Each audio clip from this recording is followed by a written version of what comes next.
आपको हमारे channel analysis science में स्वागत किया जाता है। अगर आप हमारे चैनल पर पहली बार हैं तो चैनल को सब्सक्राइब कीजिए, वीडियो को लाइक शेयर और कमेंट जरूर कीजिएगा। चलिए वीडियो को शुरू करते हैं। आज हम यहाँ पर पढ़ेंगे बीएससी सेकेंड सेमेस्टर एग्जामिनेशन 2023 का फिजिक्स पेपर फर्स्ट है, थर्मल फिजिक्स और सेमीकंडक्टर डिवाइस।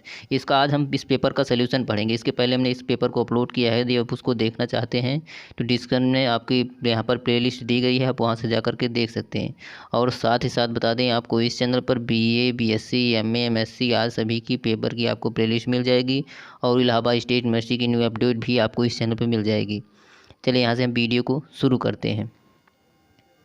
यहाँ पर जो है फिजिक्स का पेपर फर्स्ट है, थर्मल फिजिक्स और सेमीकंडक्टर डिवाइस। चलिए यहाँ से हम देखिए, टाइम दिया गया है यहाँ पर 2 घंटे का पेपर होगा। मैक्सिमम मार्क जो है वो 75 अंकों का होगा। चलिए यहाँ से हम क्वेश्चन को शुरू करते हैं। आगे नोट में दिया गया है, this case question paper is divided into 3 section A, B और C. Attempt question from this section as directed. यहाँ पर कह रहा है कि यह जो पेपर है वह 3 सेक्शन में डिवाइडेड है, सेक्शन ए, सेक्शन बी और सेक्शन सी में। चलिए यहाँ से हम क्वेश्चन को आगे यहाँ पर सेक्शन ए सबसे पहले पढ़ेंगे। देखिए यहाँ पर सेक्शन ए दिया गया है। सेक्शन ए है खंड of very short answer type question, लघु उत्तरीय प्रश्न है। देखिए यहाँ पर सेक्शन में नोट में क्या दिया गया है, नोट में दिया गया है अटेम्प्ट एनी 3 आउट ऑफ 5 सब question, each question carries 3 marks, right answer of each question in above 50 words. अर्थात कह रहा है कि जो सेक्शन ए है, यहाँ पर सेक्शन ए में जो है आपको 5 क्वेश्चन दिए जाएंगे, जिनमें से आपको 3 ही क्वेश्चन का आंसर देना है। यदि आप एक क्वेश्चन का आंसर देंगे तो आपको 3 मार्क्स मिलेंगे। यदि आप 3 क्वेश्चन का आंसर देंगे तो टोटल आपको 9 मार्क्स मिलेंगे यहाँ पर सेक्शन ए से। और यहाँ पर आप क्वेश्चन शुरू करने से पहले बता दें कि आपको इसके पहले हमने बीएससी सेकेंड सेमेस्टर का मैथमेटिक्स का पेपर, फिजिक्स का पेपर भी अपलोड किया है। और साथ ही साथ बता दें कि मैथ का हमने जो है साल पेपर भी अपलोड किया। यदि आप उसको देखना चाहते हैं, डिस्क्रिप्शन में आपको यहाँ पर लिंक दी गई है, बीएससी पेपर की लिंक दी, प्लेलिस्ट दी गई है, आप वहाँ से जा कर के बीएससी के सभी पेपर देख सकते हैं। चलिए यहाँ से हम क्वेश्चन को पढ़ना शुरू करते हैं। पहला क्वेश्चन है, देखिए यहाँ पर पहला क्वेश्चन है यहाँ पर, what are a TS diagram, draw the TS diagram for Carnot cycle. यहाँ पर कह रहा है कि यहाँ पर टीएस डायग्राम क्या है उसके बारे में बताना है, और ड्रा द टीएस डायग्राम में जो है कार्नोट साइकिल इसका खींचना है। अर्थात इसका एक फिगर जो है टीएस डायग्राम में वो भी कार्नोट साइकिल में आपको खींचना है, यहाँ पर ये दर्शाना है उसको। चलिए यहाँ से फिगर यहाँ पर बनाना है। चलिए यहाँ सोल्यूशन पढ़ते हैं। देखिए यहाँ पर है, यहाँ पर टीएस डायग्राम सबसे पहले क्या किसे कहेंगे, तो देखिए यहाँ पर the temperature entropy diagram is also called the TS diagram. अर्थात जो यहाँ पर टीएस, टी मतलब टेम्परेचर, एस मतलब क्या है, यहाँ पर एंट्रोपी है। अर्थात टेम्परेचर और एंट्रोपी के बीच में जो बना डायग्राम होता है उसी को हम टीएस डायग्राम कहते हैं। और ये अभी बता दें, जो यह आइडिया यहाँ पर जो इसे टीएस डायग्राम यहाँ पर इंट्रोड्यूस किया, फर्स्ट इंट्रोड्यूस्ड बाय यहाँ पर गिब्स ने ही किया था इसको। अर्थात यह इंट्रोड्यूस इसे टीएस डायग्राम को यहाँ पर एक्सप्लेन जो है यहाँ पर गिब्स ने ही बताया था। अब आगे यहाँ पर देखिए क्या दिए गए हैं। आगे हमें इसका फिगर बनाना था, तो यहाँ पर देखिए कुछ यहाँ पर पढ़ लेते हैं, उसके बाद फिगर देखिए। In which thermodynamic states, thermodynamic state is specific points of a graph with specific entropy ऐसे हॉरिजॉन्टल एक्सिस। अर्थात जो एंट्रोपी होगा हॉरिजॉन्टल एक्सिस पर होगा, and absolute temperature as the vertical axis. अर्थात टेम्परेचर वर्टिकल एक्सिस में होगा। ये जो बेस्ट डायग्राम होता है describe to the behaviour of Carnot cycle में। देखिए यहाँ पर कार्नोट साइकिल का फिगर ऐसे बनेगा। यहाँ पर आपको इसी फिगर को यहाँ पर बनाना है, या यहाँ पर इसका फिगर देखिए। यहाँ पर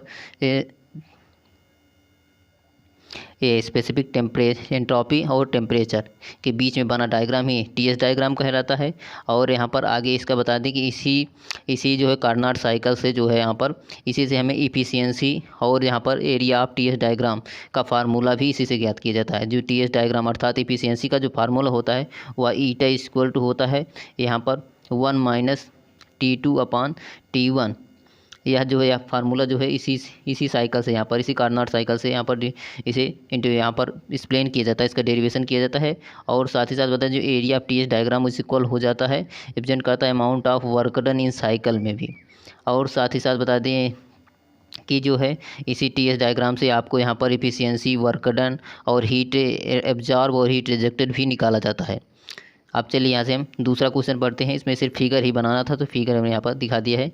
फिगर आपको ऐसे ही बनाना है एंट्रोपी और टेम्परेचर के बीच में।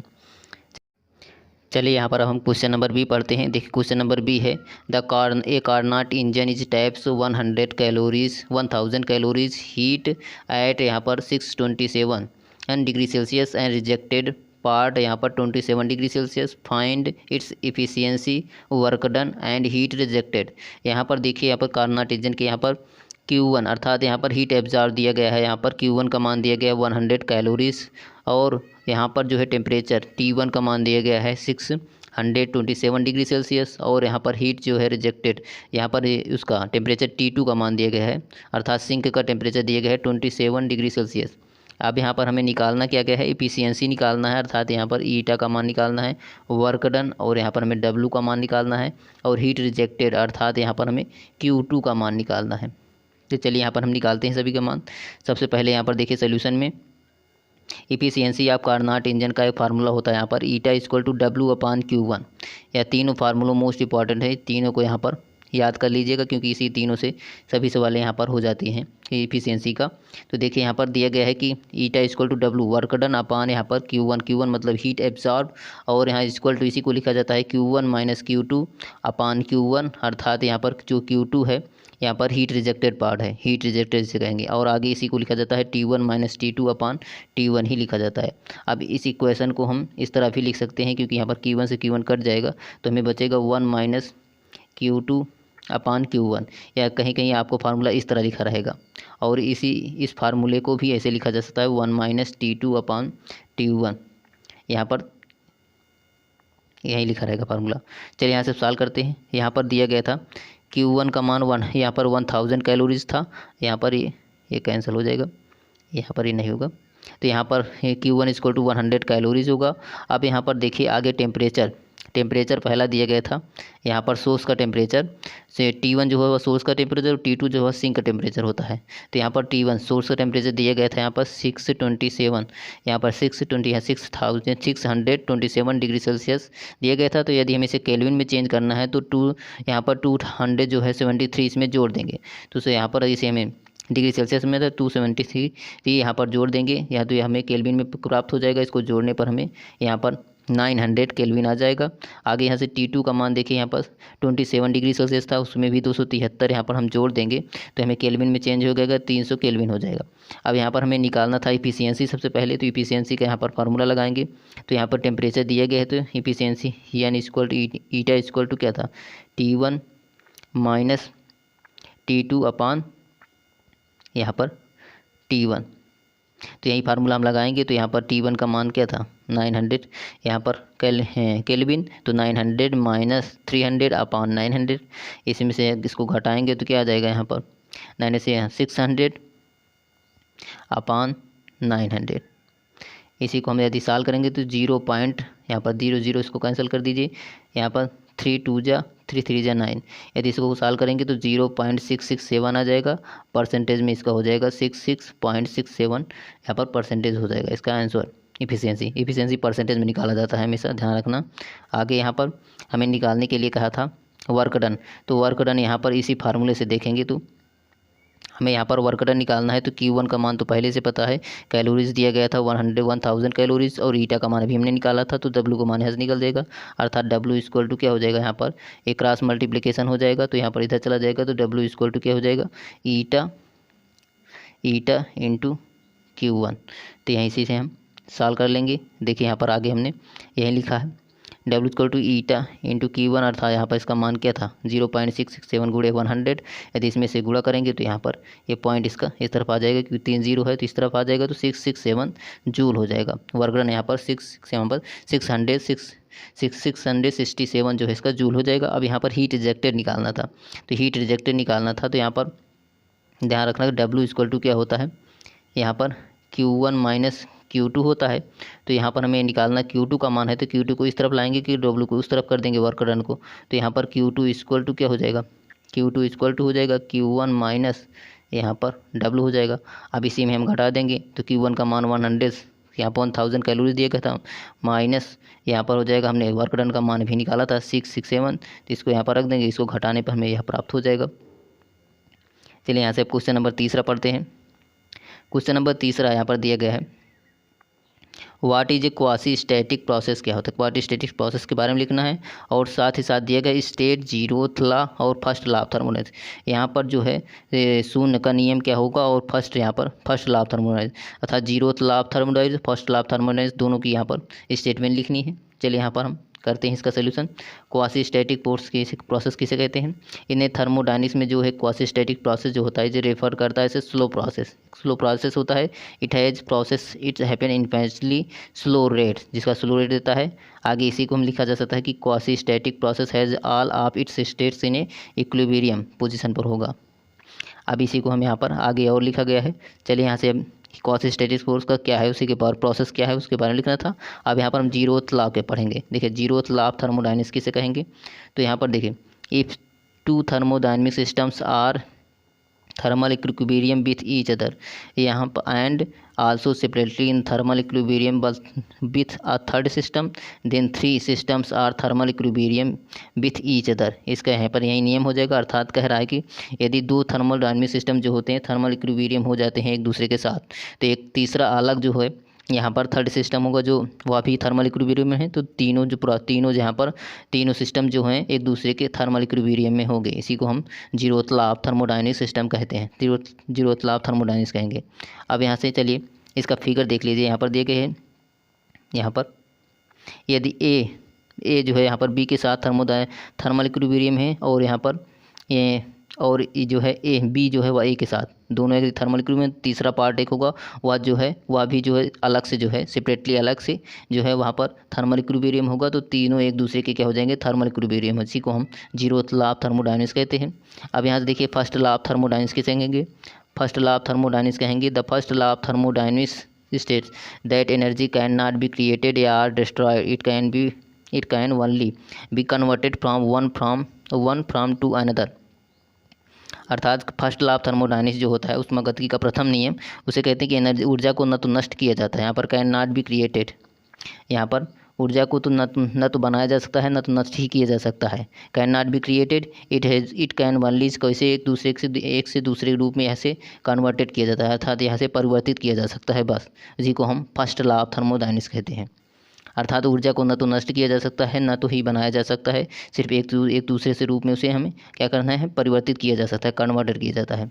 यहाँ पर इसका फार्मूला होता है क्या, ध्यान रखना, del U equal to Q minus W. Q यहाँ पर हीट है और डब्लू वर्क डन, यू जो है इंटरनल एनर्जी। आप इस फार्मूले को भी लिख सकते हैं साथ में। चलिए यहाँ से क्वेश्चन नंबर डी है, क्वेश्चन नंबर डी, इसमें से 3 ही करना था लेकिन हम यहाँ पर 5 क्वेश्चन बताएंगे। तो देखिए ध्यान से, पहले डी क्वेश्चन है, for a transistor obtain the relation between alpha and beta. यहाँ पर हमें ट्रांजिस्टर अल्फा और बीटा के बीच में हमें रिलेशन बताना था। यहाँ पर रिलेशन क्या निकालना था कि बीटा इक्वल टू 1, यहाँ beta equal to alpha upon 1 minus alpha, यही हमें निकालना था। तो चलिए इसको हम निकालते हैं।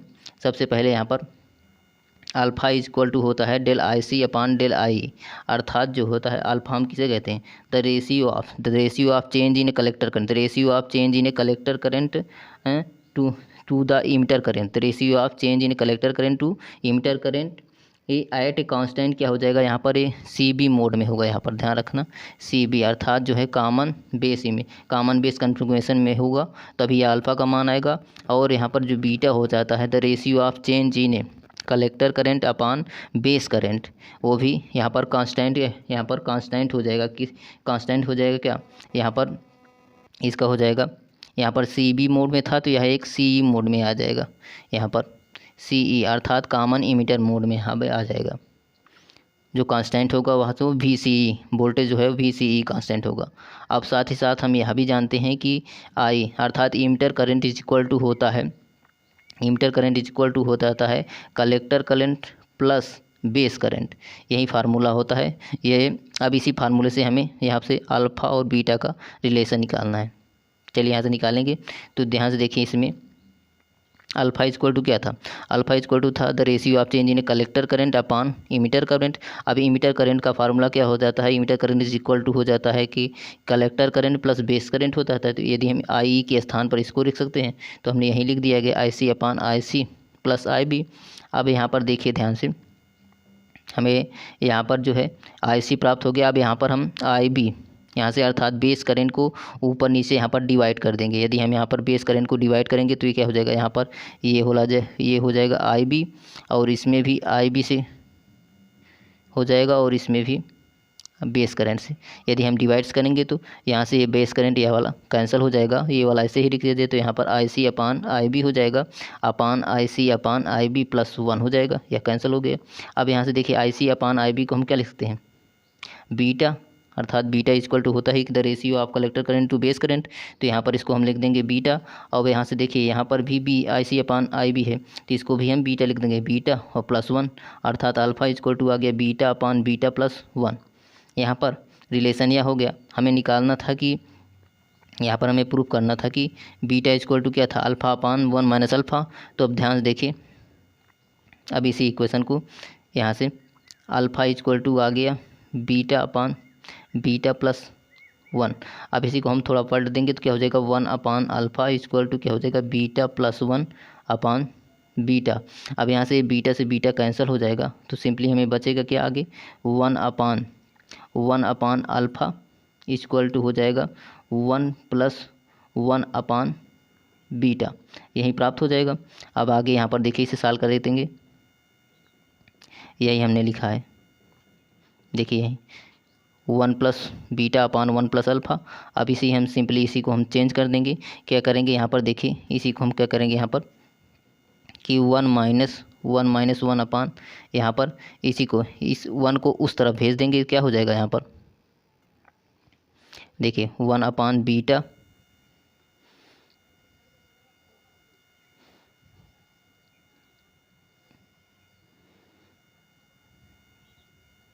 -1 upon alpha equal to -1 upon beta हो जाएगा। अब यहाँ पर इसको इस तरफ लाएंगे और इसको जो है इस तरफ ले जाएंगे, तो क्या हो जाएगा, अब इसी को इसमें से क्या गुणा करेंगे तो 1 alpha -1 upon alpha equal to -1 upon beta. यहाँ पर हमें माइनस दोनों को हटाना है, तो इसमें से हम माइनस कॉमन लेंगे, तो क्या हो जाएगा, यहाँ से माइनस कॉमन आ जाएगा, तो 1 माइनस अल्फ़ा अपान अल्फ़ा हो जाएगा इक्वल टू -1 अपान बीटा। तो यहाँ पर माइनस से माइनस कैंसिल हो जाएगा, सिंपली हमें यही प्राप्त हो जाएगा 1 upon beta equal to -1 minus alpha upon alpha. अब यहाँ से सिंपली हम इसी को कन्वर्टेड कर देंगे, इसको ध्यान से इसे हम पलट देंगे, तो ये क्या हो जाएगा, ये पलट देंगे तो हो जाएगा इसका beta upon 1 equal to alpha upon 1 minus alpha. 1 तो ऐसे ही हट जाएगा, यहाँ पर बीटा इक्वल टू आ गया। हमें यही प्रूफ ही करना था कि beta equal to 1 minus alpha. यह रिलेशन बहुत ही आता है अल्फ़ा बीटा गामा में, तो यहाँ पर जो है 2 या 3 रिलेशन है, दोनों याद करिए, हर बार कोई ना कोई एक पेपर में आ जाता है। तो चलिए यहाँ से आगे, यहाँ पर क्वेश्चन नंबर ई है। क्वेश्चन नंबर ई में हमें यहाँ पर डिफाइन करना है कि AC और DC लोड लाइन क्या है। यहाँ पर AC और DC लोड लाइन क्या है, और साथ ही साथ बताना है इन्हें ट्रांजिस्टर सर्किट में यदि इमीटर करंट इसे 1.0 मिली एम्पियर दिया गया है और कलेक्टर करंट 0.9 मिली एम्पियर दिया गया है, तो फाइंड करना है बेस करंट। तो यहाँ पर हमें चलिए इसको हम सॉल्व करते हैं। सबसे पहले AC और DC लोड लाइन क्या, इसकी डिफिनीशन क्या होगी, तो AC and DC load line को हम सबसे पहले DC load line, if this load line is draw only when, जब DC बायसिंग अर्थात डायरेक्ट करंट इज बायसिंग किया जाता है ट्रांजिस्टर में, बट जब no input signal is applied किया, जब यहाँ पर इनपुट सिग्नल नहीं अप्लाई किया जाता है, देन उसी को हम क्या कहते हैं, ऐसे लोड लाइन को हम क्या कहते हैं, DC लोड लाइन कहेंगे। वे जब हम यहाँ से जो है जब DC बायसिंग करेंगे ट्रांजिस्टर में, यदि हम इनपुट सिग्नल नहीं अप्लाई करेंगे, तो उसी लोड लाइन को हम क्या होते हैं, DC लोड लाइन कहेंगे। आगे यहाँ पर हो जाता है whereas the load line draw under the condition when, जब input signal along with DC voltage are applied किया जाता है। जब यहाँ पर इनपुट सिग्नल अप्लाई किया जाता है DC वोल्टेज में, तो यहाँ पर ऐसी जो लोड लाइन बनती है उसी को हम AC लोड लाइन कहेंगे। अर्थात DC में क्या हो जाता है, जब हम इनपुट सिग्नल अप्लाई नहीं करेंगे तो उसे हम DC लोड लाइन कहेंगे, जब इनपुट सिग्नल अप्लाई कर देंगे तो उसे हम AC लोड लाइन ही कहेंगे। अब यहाँ से आगे दूसरा यहाँ पर क्वेश्चन दिया गया था कि यहाँ पर देखिए, यहाँ पर इमीटर करंट दिया गया था और हमें यहाँ पर कलेक्टर करंट दिया था, बेस करंट निकालना था। तो हमें यहाँ पर फार्मूला पता है कि emitter current is equal to, अभी हमने पढ़ा था, emitter current is equal to हो जाता है यहाँ पर base current plus collector current अब यहाँ से हमें बेस निकालना है, तो बेस कलेक्टर करंट को हम इस तरफ ले आएंगे, तो यहाँ पर क्या हो जाएगा, base current is equal to collector current minus यहाँ पर emitter current minus collector current हो जाएगा। इसी फार्मूले को हम लगाएंगे, तो ध्यान से देखिए हमने इसी को लगाया है। यहाँ पर I equal to I B plus I C, यदि हमें आई बी का मान निकालना है तो आई सी को उस तरफ ले जाएंगे, तो क्या हो जाएगा आई ई माइनस आई सी। अब यहाँ पर आई का मान तो दिया गया था 1 मिली एम्पियर, तो यहाँ पर 1 लिख दिया गया है। यहाँ पर आई सी का मान दिया 0.9 मिली एम्पियर, तो यहाँ भी इसी को घटाएंगे तो क्या हो जाएगा 0.1 मिली एम्पियर आ जाएगा इसका बेस करंट। यहाँ पर इसका आंसर हो जाएगा 0.1 मिली एम्पियर। चलिए यहाँ से हमें सेक्शन ए समाप्त हुआ। चलिए यहाँ से हम सेक्शन बी पढ़ते हैं। सेक्शन बी में यहाँ पर है section B short answer type question. चलिए नोट में दिया गया है this section contains only 1 question which consist of 7 sub question, each sub question carries 9 marks, attempt any 4 sub question from this section. अर्थात यहाँ पर कह रहा है जो सेक्शन बी में जो होगा यहाँ पर टोटल 7 क्वेश्चन दिए जाएंगे, जिनमें से आपको 4 ही क्वेश्चन का आंसर देना है। यहाँ पर हम सभी क्वेश्चन का आंसर यहाँ पर बताएंगे, तो यहाँ पर हमें टोटल 4 ही क्वेश्चन का आंसर देना है। और साथ ही साथ बता दें यहाँ पर आगे, यहाँ पर यदि आप एक क्वेश्चन का आंसर देंगे तो आपको 9 मार्क्स मिलेंगे, अर्थात टोटल आपको यहाँ पर 4 क्वेश्चन करने हैं, तो अर्थात 9 गुणे 4 अर्थात 36 मार्क्स मिलेंगे। अर्थात इस सेक्शन बी से सबसे ज़्यादा मार्क्स आपको इसी से ही मिलेंगे। चलिए यहाँ से हम क्वेश्चन पढ़ते हैं। यहाँ पर वीडियो को लाइक ज़रूर कीजिएगा। चलिए यहाँ पर सेक्शन बी का क्वेश्चन नंबर 2 का ए पढ़ते हैं। क्वेश्चन नंबर 2 का ए है यहाँ पर डिफाइन कीजिए entropy and derive the expression for a entropy in a perfect gas. अर्थात हमें एंट्रोपी की डिफिनीशन देनी है और इसका जो है एंट्रोपी का परफेक्ट गैस में उसका एक्सप्रेशन भी यहाँ पर डिराइव करना है। तो चलिए यहाँ पर देखते हैं एंट्रोपी का डिफिनीशन। तो यहाँ पर सोल्यूशन में पहले हो जाएगा डिफिनीशन ऑफ एंट्रोपी। देखिए यहाँ पर एंट्रोपी इज मेजर हो जाता है रैंडमनेस या आर डिसऑर्डर ऑफ सिस्टम में, the greater of randomness and यहाँ पर आगे the higher of entropy is state function and extensive property. जो एंट्रोपी इज स्टेट जो हायर ऑफ एंट्रोपी जो होता है स्टेट फंक्शन और एक्सटेंसिव प्रॉपर्टी हो जाती है। अर्थात यहाँ पर जो है एंट्रोपी जो होता है, एंट्रोपी का फार्मूला यहाँ पर हो जाता है कि देखिए यहाँ पर एंट्रोपी का फार्मूला हो जाता है del S equal to del Q upon T. इसी को हम एंट्रोपी, यहाँ पर जो डेल एस है इसी को हम चेंज इन एंट्रोपी इसी को हम कहते हैं। अर्थात the ratio of change in heat and temperature is called the entropy. और इसी को हम फार्मूले को इस तरह भी यहाँ पर लिखा जा सकता है कि D S equal to D Q upon T.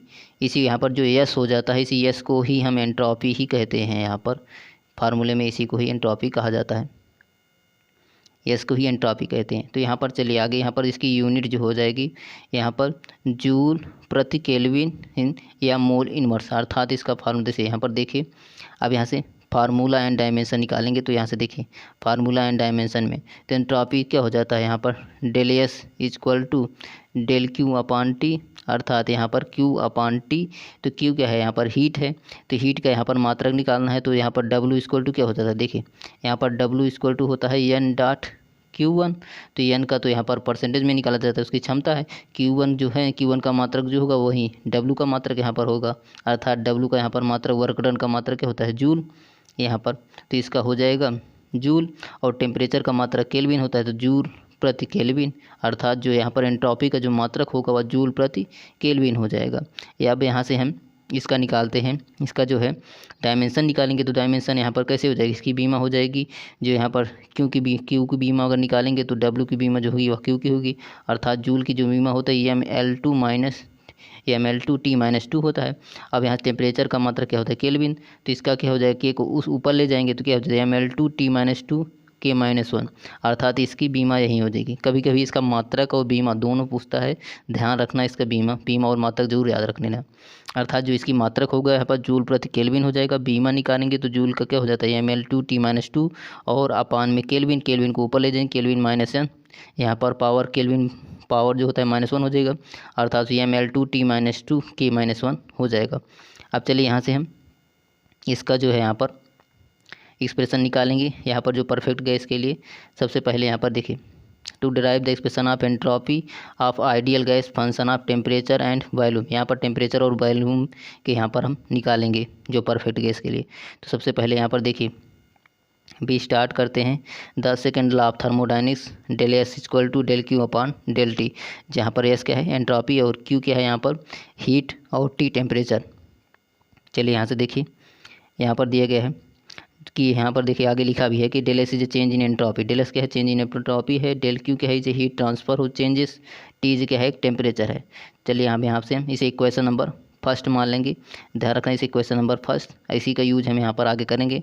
तो सबसे पहले देखिए यहाँ पर अब फर्स्ट लॉ ऑफ थर्मोडाइनिक्स, यहाँ पर देखिए be also that the first law of thermodynamics del Q equal to क्या हो जाता है यहाँ पर del E plus P D V, इसी फार्मूले का यूज करेंगे। इसे क्वेश्चन नंबर हम सेकेंड मान लेंगे, जहाँ पर क्यू हीट, ई यहाँ पर टेम्परेचर, यहाँ पर ई है इंटरनल एनर्जी है, यहाँ पर आगे पी डी वी, यहाँ पर P D V P pressure है, वी वॉल्यूम है, डी वी वॉल्यूम चेंज, अर्थात यहाँ पर देखिए आगे लिखा है D Q is change in heat transfer, D E is change in internal energy और पी क्या है प्रेशर, वी वॉल्यूम है। इसे क्वेश्चन नंबर हम सेकेंड मान लेंगे।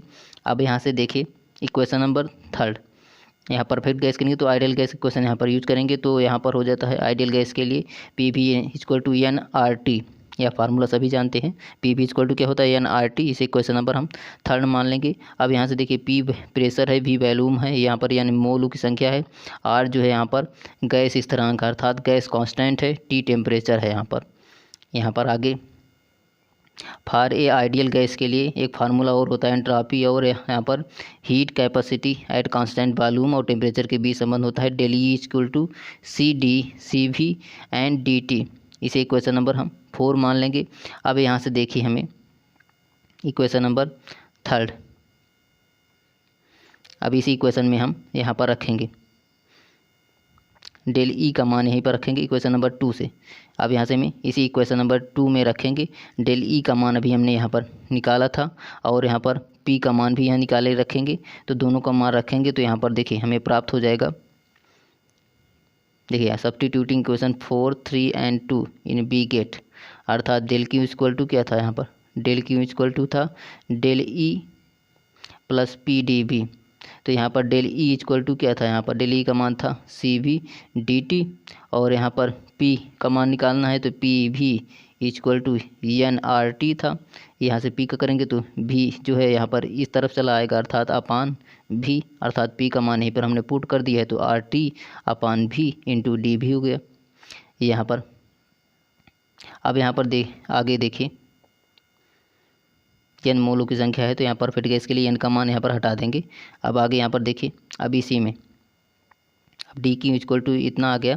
अब यहाँ से देखिए यहाँ पर हम जानते हैं कि जो है जो एंट्रोपी क्या होता है चेंज इन एंट्रोपी हो जाता है, यहाँ पर डेल एस इक्वल टू क्या हो जाता है डेल क्यू अपान टी। अब हमें यहाँ पर डी क्यू का मान तो पता चल गया, यदि हम टेम्परेचर से डिवाइड कर दें तो ये यहाँ पर ये वाला पार्ट क्या हो जाएगा हमारा एंट्रोपी हो जाएगा, अर्थात हो जाएगा डी एस के इक्वल हो जाएगा। तो सिंपली हम इसी को करते हैं, अर्थात यहाँ पर हम टी से डिवाइड कर देंगे, टी से डिवाइड कर देंगे, इस तरफ टी आ जाएगा और इस तरफ भी टी इंटू में आ जाएगा, यहाँ पर टी से टी कैंसिल हो जाएगा और यहाँ पर इसे लिखा रहेगा, अर्थात देखिए यहाँ पर सब्स्टिट्यूटिंग इक्वेशन फर्स्ट में ही करेंगे उसी तरह, अर्थात D Q by D T को हम क्या लिख सकते हैं D S change in entropy, तो D S into C V into D T upon T हो गया।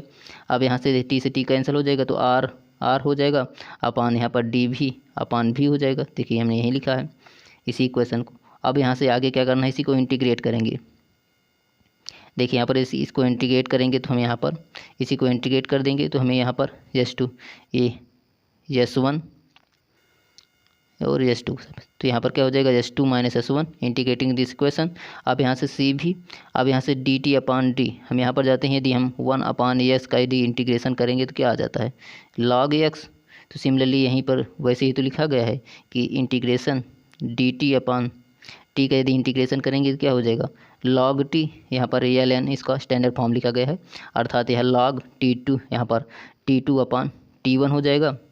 अब यहाँ पर भी जो है जैसे यहाँ पर लिया गया था कि इंटीग्रेशन S1 से S2, वैसे इसका इंटीग्रेशन लिया जाएगा T1 से T2, और इसका भी यहाँ पर इंटीग्रेशन करेंगे तो यहाँ पर लेंगे V1 से V2, तो यहाँ पर इसे इंटीग्रेशन करेंगे, यदि यहाँ पर इसका मान हटाएंगे लोअर और अपर लिमिट के अनुसार, तो यहाँ पर इंटीग्रेटिंग दिस इक्वेशन करेंगे तो यहाँ पर ये वाला हो जाएगा, पहला पार्ट हो जाएगा सी भी log T2 upon T1, plus R log हो जाएगा, यहाँ पर इसका भी तो हो जाएगा, डी वी अपॉन वी का करेंगे तो क्या हो जाएगा लॉग वी। तो लॉग वी को यहाँ पर वैल्यूम यहाँ पर V1 से V2 है इंटीग्रेशन पे, तो यहाँ पर इसका क्या हो जाएगा V2 अपॉन V1।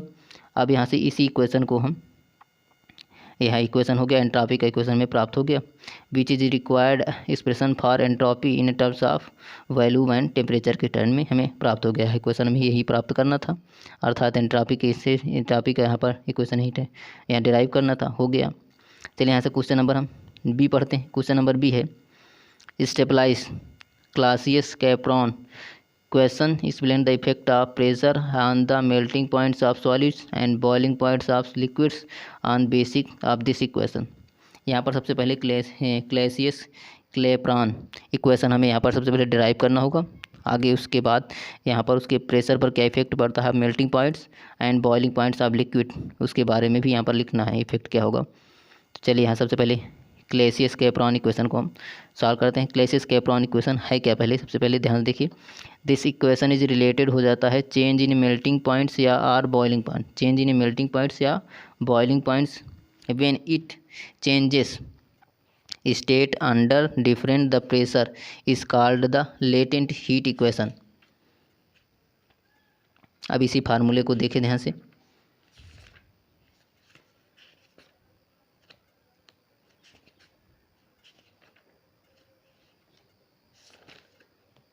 अब यहाँ से देखिए इसी फार्मूले को del P upon del T upon L T V2 minus V1, इसी को हम क्या कहते हैं क्लासियस कैप्रोन इक्वेशन कहते हैं। तो इसी को हम इसी इक्वेशन को हमें डिराइव करना है। अब यहाँ से देखिए ध्यान से कि यल है यहाँ पर, यल क्या है यहाँ पर, यल एक लेटेंट हीट है, टी जो है यहाँ पर टेम्परेचर है, और V1 यहाँ पर V1 और V2 माइनस V1 है। V1 और V2 वॉल्यूम क्या है, V1 एंड V2 क्या है कि स्पेसिफिक वॉल्यूम है, जो वॉल्यूम पर यूनिट मास होगा ऑफ द लिक्विड, आगे वेपर रिस्पेक्टिवली, अर्थात एक लिक्विड का है एक वेपर का है यहाँ पर। अब यहाँ से चलिए इसी को हम इक्वेशन को सॉल्व करेंगे। तो ध्यान से देखिए सबसे पहले यहाँ पर मैक्सवेल सेकेंड इक्वेशन का यहाँ पर यूज करेंगे, मैक्सवेल लॉ जो है मैक्सवेल सेकेंड लॉ, यहाँ पर मैक्सवेल का 4 लॉ होता है, तो यहाँ पर हम सेकेंड का यूज करेंगे। एंट्रोपी और प्रेशर के यहाँ पर रिलेशन देखिए, यहाँ पर del S by del V at constant हो जाएगा temperature, del P by del T at constant volume, इसी के यहाँ पर मैक्सवेल थर्ड सेकंड लॉ होता है। इसे इक्वेशन नंबर फर्स्ट यहाँ पर इस इक्वेशन को यूज करेंगे। अब यहाँ से हमें क्या करेंगे मल्टीप्लाई करेंगे बोथ साइड, दोनों साइड यहाँ पर हम टी से मल्टीप्लाई कर देंगे। अब यहाँ से देखिए यदि हम यहाँ से टी से मल्टीप्लाई कर देंगे, यहाँ से ये टी से मल्टीप्लाइड, अब यहाँ से हम जानते हैं कि टी डी एस जो होता है इक्वल टू क्या होता है डी क्यू के, क्यों देखिए डी एस इक्वल टू होता था फार्मूला यहाँ पर हम डी क्यू अपान टी, ऐसे एंट्रोपी हीट और टेम्परेचर के यहाँ पर एंट्रोपी का फार्मूला होता, तो यहाँ पर इसको इस तरफ कर देंगे था T D S equal to D Q लिख सकते हैं। तो यहाँ पर देखिए ये टी डी एस इसके स्थान पर हमें डी क्यू लिख देंगे। अब यहाँ से हमने आगे यही किया है, तो यहाँ पर देखिए मल्टीप्लाइंग बार साइड टी से मल्टीप्लाई कर दिए। अब इसी को चेंजेस कर देंगे, टी डी एस को हम डी क्यू लिख दिए, D Q upon del V into T equal to T del P by del T, ये तो वैसे ही सेम रहेगा। इसी क्वेश्चन नंबर हम थर्ड लाएंगे, तो यार T D S equal to D Q है सेकेंड लॉ ऑफ थर्मोडायनेमिक्स।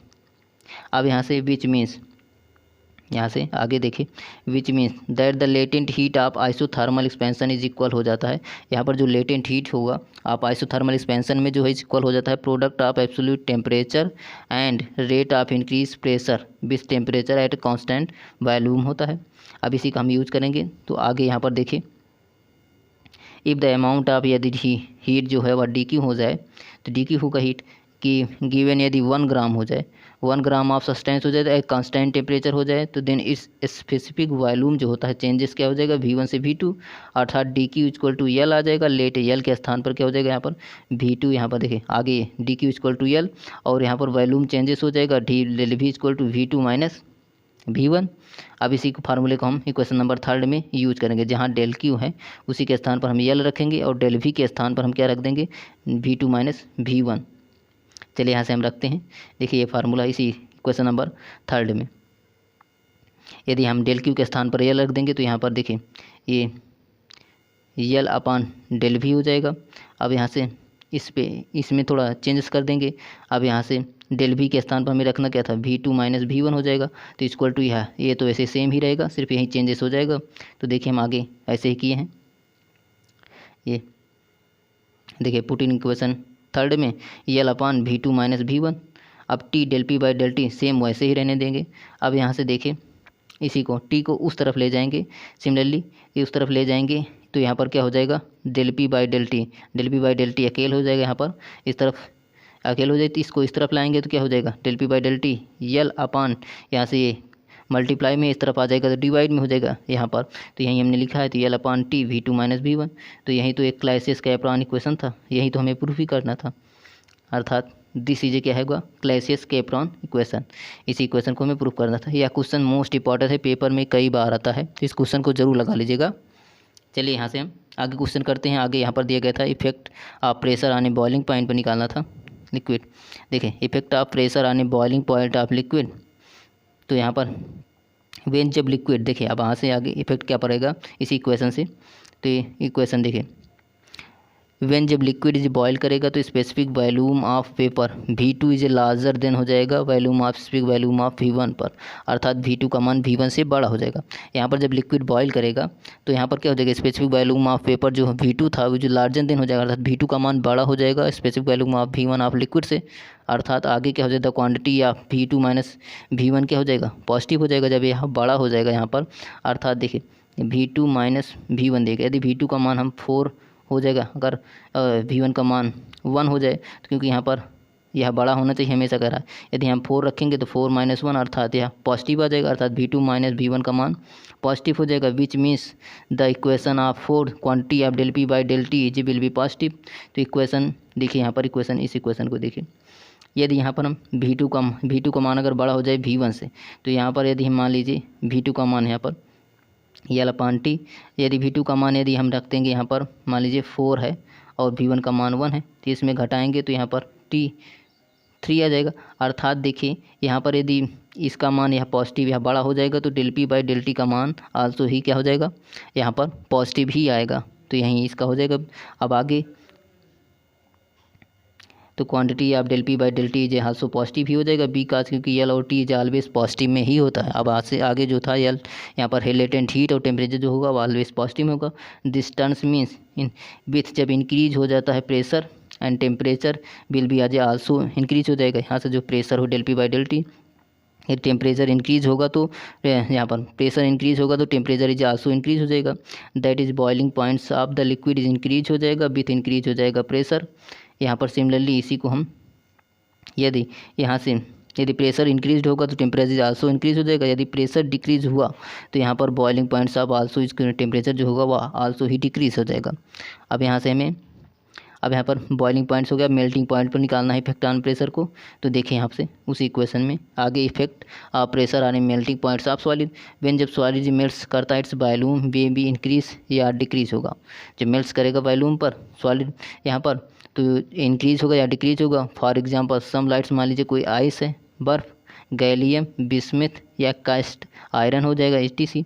तो यहाँ पर सिमिलरली देखिए यदि यहाँ पर V1 V2 स्पेसिफिक वॉल्यूम है दोनों सब्सटेंस ऑफ सॉलिड है और एक मोल्टेन स्टेट्स में, तो यहाँ पर यदि V2 का मान V1 से बड़ा हो गया तो सॉलिड इज स्पेंड क्या करेगा ऑन मेल्टिंग पॉइंट्स रिलेशन 4 में del P by del T positive हो जाएगा। ये तो पहले एक्सपेंशन में था। आगे तो अर्थात क्या हो जाएगा, इन सच केस में क्या हो जाएगा, इंक्रीज हो जाएगा प्रेशर। अर्थात जब यहाँ से del P by del T का मान पॉजिटिव आ जाएगा अर्थात प्रेशर इंक्रीज हो जाएगा। टेम्परेचर जब प्रेशर रिजल्ट जो होगा इंक्रीज हो जाएगा, मेल्टिंग पॉइंट भी इंक्रीज हो जाएगी। एंड डिक्रीज क्या हो जाएगा, pressure cos fall in the melting points. लेकिन यहाँ पर जो प्रेशर यहाँ पर यदि डिक्रीज हुआ तो कॉस फॉल या गिरने लगे क्या होगा, मेल्टिंग पॉइंट्स भी यहाँ पर डिक्रीज हो जाएगा यदि प्रेशर डिक्रीज हुआ। तो यही हमें दिखाना था।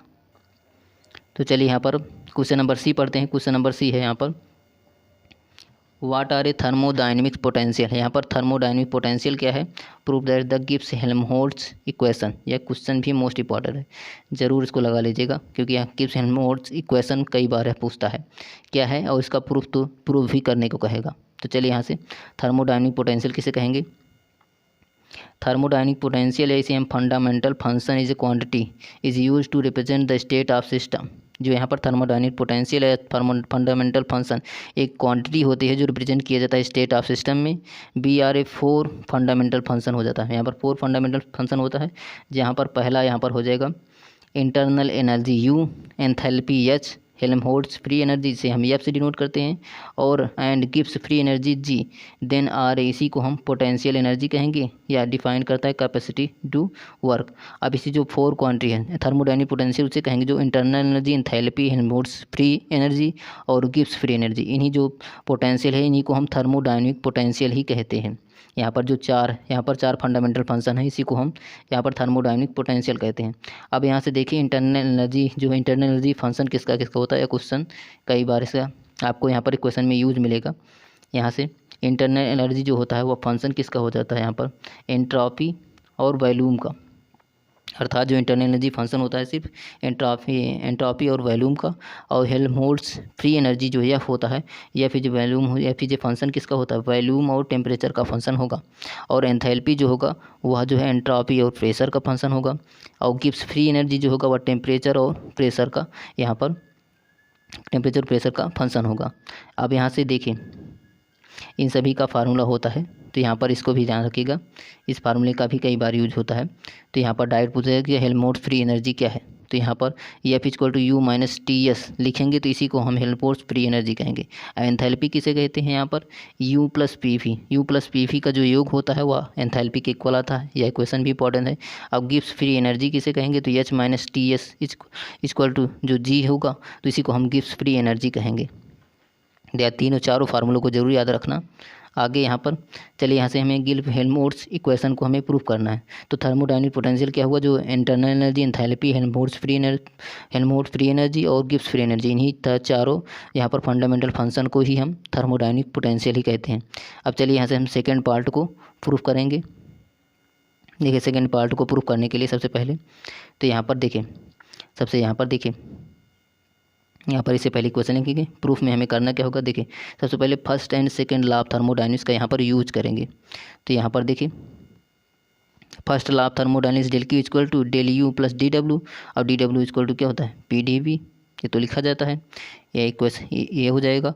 अब फर्स्ट लॉ थर्मोडायनेमिक्स हो गया। अब सेकेंड लॉ क्या हो जाता है, सेकेंड लॉ तो वही होता है एंट्रोपी और यहाँ पर हीट और टेम्परेचर के बीच में संबंध होता है, अर्थात del S equal to del Q by T, अर्थात डेल क्यू इक्वल टू क्या हो जाएगा, टी डी एस। तो यहाँ पर del Q equal to T D S, यही हमने लिखा।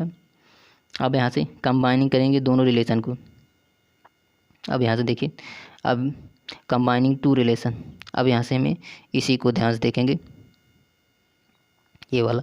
तो डेल क्यू इक्वल टू, अब डेल क्यू के स्थान पर क्या रख देंगे हम, टी डी एस। यदि हम लिख देंगे तो T D S equal to del U plus D W. अब यहाँ से देखिए डेल यू को उस तरफ यहाँ देखिए डी डब्ल्यू को इस तरफ ले आएंगे तो क्या हो जाएगा, del U equal to T D S minus D W हो जाएगा। यही हमने लिखा है, बस इसे यहाँ पर इसको चेंज किया है। अब यहाँ से आगे देखिए, इसे क्वेश्चन नंबर फर्स्ट मान लेंगे। अब यहाँ से आगे देखिए, if we consider the process in which यदि free exchange of heat between system and surrounding is possible then the temperature of system is remains constant हो जाए। यहाँ पर कह रहा है कि the consider of process free exchange of heat हो जाएगा, वो between system and surrounding the possible हो जाएगा, and temperature of system is क्या हो जाएगा, रिमेंस कांस्टेंट हो जाए। देन यहाँ पर अर्थात इसी इक्वेशन में del Q equal to T D S वाला इसी फार्मूले से हम यूज करेंगे। अर्थात कह रहे जब सिस्टम ऑफ टेम्परेचर जो है यहाँ पर रिमेंस कांस्टेंट हो जाएगा, देन तब आगे क्या हो जाएगा, T D S equal to यदि कांस्टेंट है उसको अंदर ले जाएंगे तो डिफरेंशियल करेंगे तो अभी यह बाहर ही आ जाएगा, अर्थात उससे फिर फर्क नहीं पड़ेगा। तो यहाँ पर T D S equal to D अंदर यहाँ पर टी एस लिख देंगे। अब यहाँ से हम सिंपली देखिए, अब यहाँ से इसी इक्वेशन को यहाँ पर हम इक्वेशन नंबर इसमें यूज करेंगे, अर्थात टी डी एस के स्थान पर हम क्या लिख देंगे, डेल यू इक्वल टू क्या हो जाएगा, D T S minus D W हो जाएगा। हमने यही लिखा है। आगे देखिए यहाँ पर del U equal to T D S into minus T W. अब यहाँ से देखिए यहाँ पर डी यू और टी डी एस, अभी दोनों को इस तरफ ले आएंगे तो क्या हो जाएगा, del U minus T S equal to यहाँ पर डी डब्ल्यू माइनस में हो जाएगा। अब यहाँ से यू कामन लेंगे, इसको देखिए यहाँ पर डी कामन लेंगे, डी दोनों पे डिफरेंशियल कामन लेंगे यहाँ पर, तो यू माइनस टी एस आ जाएगा equal to minus D W हो जाएगा। अब यहाँ से यू टी एस इसी को हम मान लेंगे क्या हो जाएगा, एफ, अर्थात यही है, इसी को हम मान लेंगे तो क्या हो जाएगा, D F equal to minus D W हो जाएगा। इसी को हम इक्वेशन नंबर फर्स्ट मान लेंगे। तो यहाँ पर देखिए इसी इक्वेशन को हम फर्स्ट मान लेंगे, अर्थात यहाँ पर हमने एफ इक्वल टू क्या माना, यू माइनस टी एस, तो F equal to U minus T S. अब इसी को हम क्या कहते हैं, एफ को ही हम क्या कहते हैं, हेल्महोल्ट्ज़ फ्री एनर्जी। इक्वेशन हमें प्राप्त हो गया, हमें निकालना यही था। अब यहाँ से आगे इक्वेशन सॉल्व करना है इंटरनल एनर्जी के फॉर्म में भी। तो यहाँ पर देखिए हेल्महोल्ट्ज़ एनर्जी आ गया। इस इक्वेशन को यहाँ से हम डायरेक्ट भी यूज़ कर सकते हैं, लेकिन इसका हमने प्रूफ भी बता दिया है। तो हेल्महोल्ट्ज़ फ्री एनर्जी अगर पूछेगा तो यहाँ पर इसी से आप उसको क्वेश्चन को डिराइव कर सकते हो। चलिए यहाँ से अब आगे, अब इसी को क्वेश्चन नंबर हम सेकेंड मान लेंगे, F equal to U minus T S.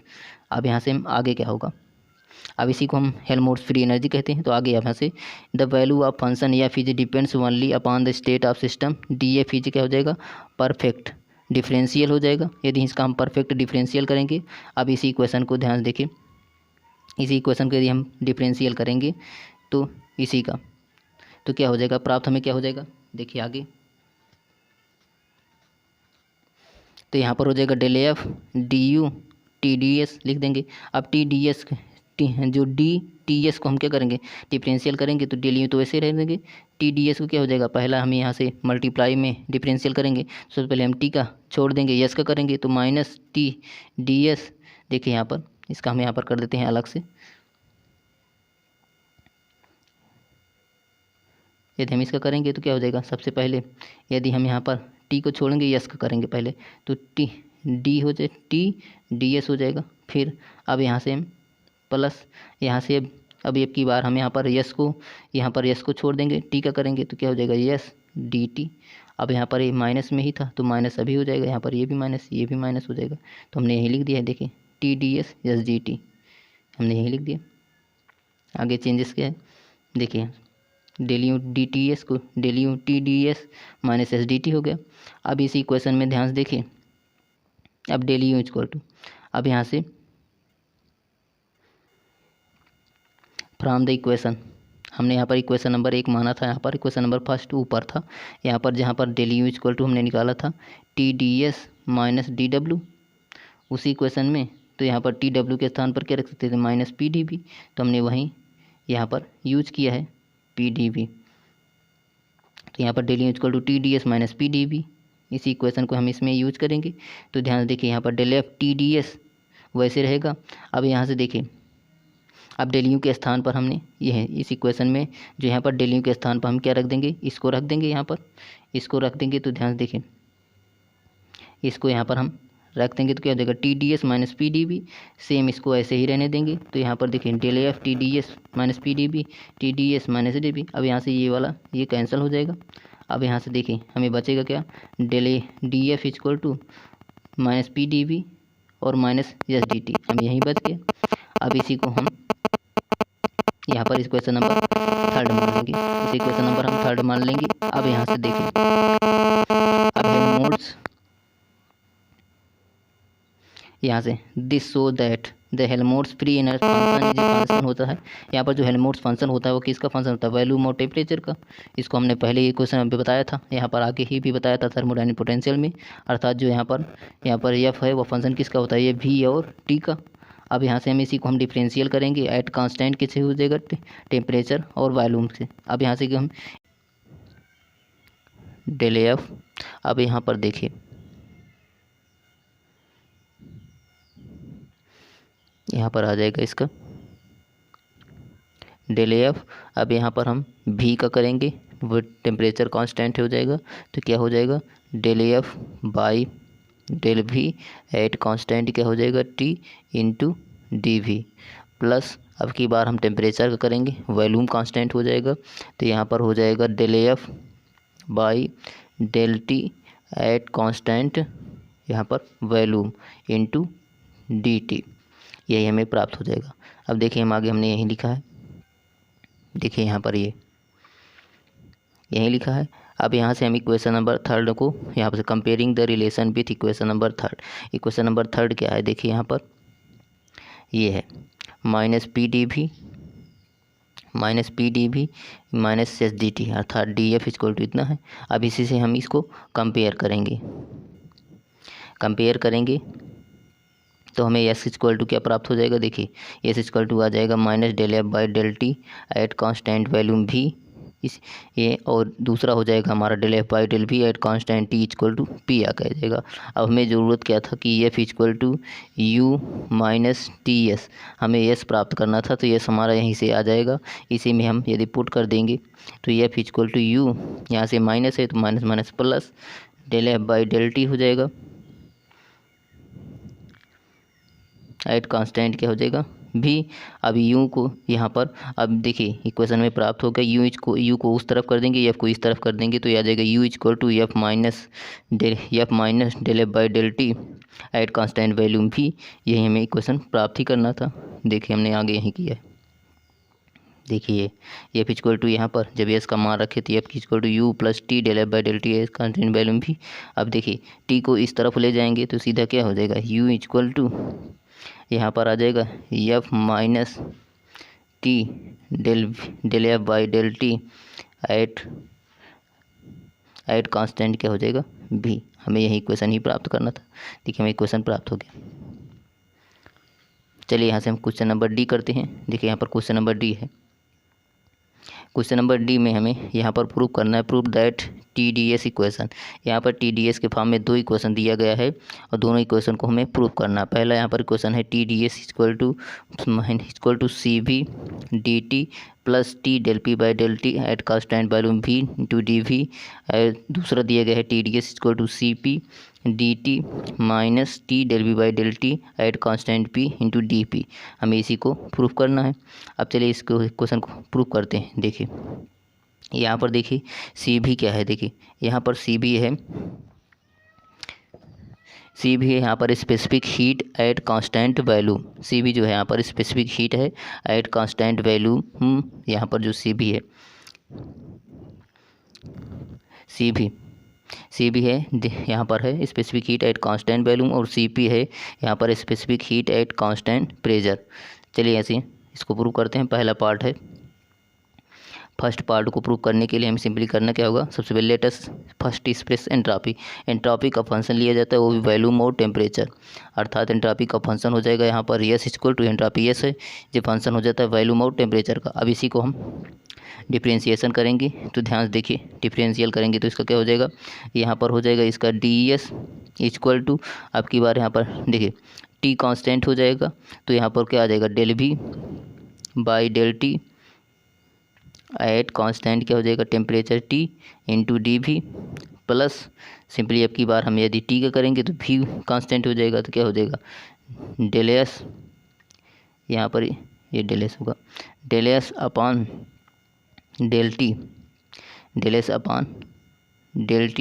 Eight constant यहाँ पर V हो जाएगा इंटू DT। हमने यही लिखा है, देखिए ∂S इक्वल टू, देखिए DS equal to ∂S/∂V at constant T into DV। यदि हम T अब की बार T का करेंगे तो V कांस्टेंट ∂S/∂T हो जाएगा into eight constant V into DT। अब यहाँ से हमें यहाँ पर देखिए प्राप्त क्या करना है TDS। हमें यहाँ पर DS प्राप्त हो गया। यदि हम T से मल्टीप्लाई कर देंगे तो यहाँ से सभी में T से मल्टीप्लाई हो जाएगा। हमने यही लिखा है, देखिए आगे TDS equal to T ∂S/∂V at constant T DV plus T DS/∂T at constant भी DT हो गया। अब यहाँ से हम मैक्सवेल्स, इसे हम इक्वेशन नंबर फर्स्ट मान लेंगे। देखिए इसे क्वेश्चन नंबर हम फर्स्ट मान लेंगे। अब यहाँ पर हमें जो है मैक्सवेल सेकेंड रिलेशन यूज करना है। देखिए यहाँ पर मैक्सवेल सेकेंड रिलेशन है ∂S/∂T at constant T equal to होता है ∂P/∂T एट कांस्टेंट V। इसे क्वेश्चन नंबर हम 2 मान लेंगे, क्योंकि हम इसका यूज करेंगे। यहाँ पर देखिए ∂S/∂V एट कांस्टेंट T के मान पे स्थान पर हम इसको रखेंगे सिर्फ। अब आगे यहाँ पर हमें अब ∂S/∂T एट कांस्टेंट V ये प्राप्त करना है। अब इस इक्वेशन को हम प्राप्त करेंगे। देखिए यहाँ से हो जाएगा एट कांस्टेंट वॉल्यूम प्रोसेस में T D S equal to D U होता है। एट कांस्टेंट वॉल्यूम प्रोसेस हो जाए तो T D S equal to D U हो जाता है यहाँ पर। अब आगे देखिए T del S by del T. अब इसी को देखिए वॉल्यूम प्रोसेस में यहाँ पर देखिए कांस्टेंट वॉल्यूम है, इसी का हम डिफरेंशिएशन करेंगे। टी डी एस करेंगे क्या हो जाएगा del S by del T at constant क्या हो जाएगा वॉल्यूम भी equal to del U by del T at constant भी, यह इक्वल टू सी भी हो जाता है। सी भी क्या है यहाँ पर constant heat, specific heat of constant volume है। तो यहाँ पर देखिए हमें यहाँ पर सिंपली यदि आप सी भी का मान डायरेक्ट ही रख देंगे तो भी चलेगा। यहाँ पर टी सी भी इक्वल टू